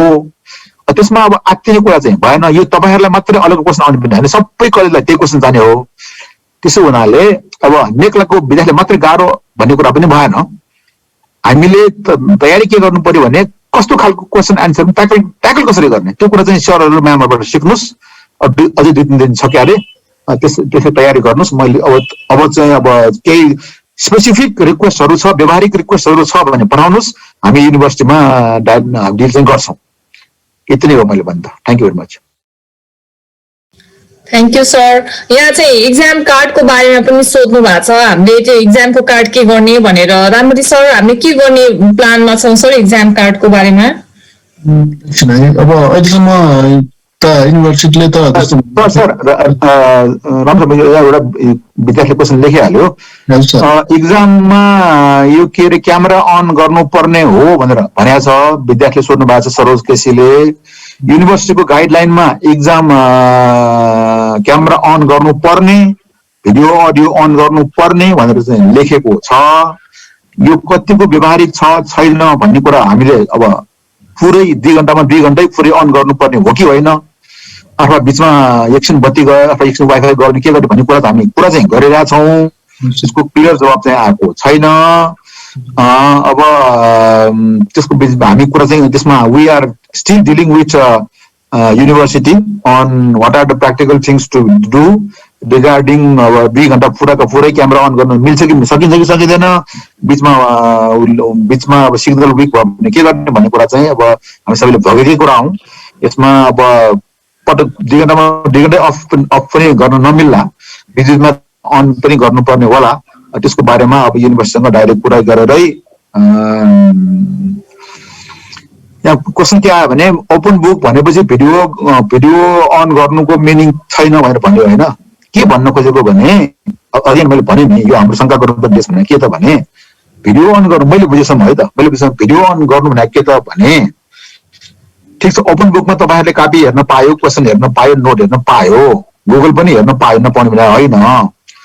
तर के भन्न खोजेको भने तपाईँलाई त्यहाँ नजिकै कोही मान्छे बस्दैन सबै एन्सर उसले लेखिदिने भइदियो भने व्यापार हुन्छ भनेर भन्न खोजेको हो। तपाईँले केही पनि गर्नु नपर्ने, हामीले भन्छ नि नेपालीमा खेताला ला भन्छ नि त, त्यसो अलिकति जान्ने मान्छे आफूभन्दा अलिकति सिनियर मान्छे पास भइसकेका मान्छे ल्यायो सबै एन्सर लेखाइदियो भने के गर्ने भन्ने यस्तो अब हुँदैछ नहुनु पर्ने हो। तर हाम्रो देश यस्तै हो, शङ्का गर्नुपर्ने देश हो। नेपाल, इन्डिया, बङ्गलादेश, पाकिस्तान यो होल इलाकै जस्तै हो, शङ्का गर्नुपर्ने भएको हुनाले अनि त्यो भिडियो अन चाहिँ गर भन्ने चलन चाहिँ छ। कतिको नेपालमा ठाउँमा विक सिग्नल भएको ठाउँमा अन कतिको 2 घण्टामा 2 घण्टै अन गर्न सकिन्छ सकिँदैन त्यो कुरा त अब युनिभर्सिटीले पनि बुझ्ला भन्ने हाम्रो एक्सपेक्टेसन चाहिँ हो। अर्को कुरा, अर्को गाह्रो के त भन्दाखेरि यसमा गाह्रो पनि छ, हामीले पनि हिजो प्रिन्सिपलहरू बस्दाखेरि कुरा आयो, भिडियो रेकर्ड गर्ने कसले त भन्ने कुरामा सम्बन्धित कलेजले बनाएको छ, त्यो युनिभर्सिटीले बनाएको छ। अब त्यो 10-20 जना 15-20 जना विद्यार्थी भएकोमा त अलिक सजिलो पनि होला रेकर्डिङ मोनिटरिङ गर्न। कुनै एउटा विषयमा 150 विद्यार्थी छन् भने कसरी भिडियो मोनिटरिङ गर्ने त्यो टेक्निकल प्रब्लम पनि छ। त्यो कुरा हामी युनिभर्सिटीमा त्यसको क्लियर एन्सर आइसकेका छैन है त। यो कुरा अब ठ्याक्कै सबै आउँदैन। अब मलाई हिजो भने अनुसार चाहिँ म्याक्सिमम चाहिँ माइक्रोसफ्ट टिममा एट वान टाइम 49 सम्मको चाहिँ भिडियो आउँछ भने चाहिँ छ।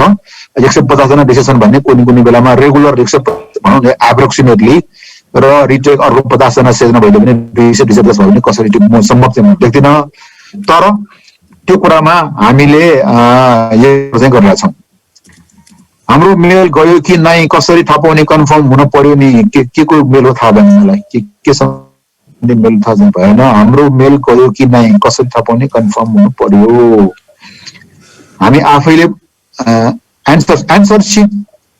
एन्सर सिट पठाउने नै होइन कि एन्सर सिटको लिङ्क मात्रै दिने हो, पिडिएफ नै होइन। त्यो गुगलमा भइहाल्छ, गुगल ड्राइभमा अथवा वन ड्राइभमा भइहाल्छ त्यहाँ भएपछि त्यो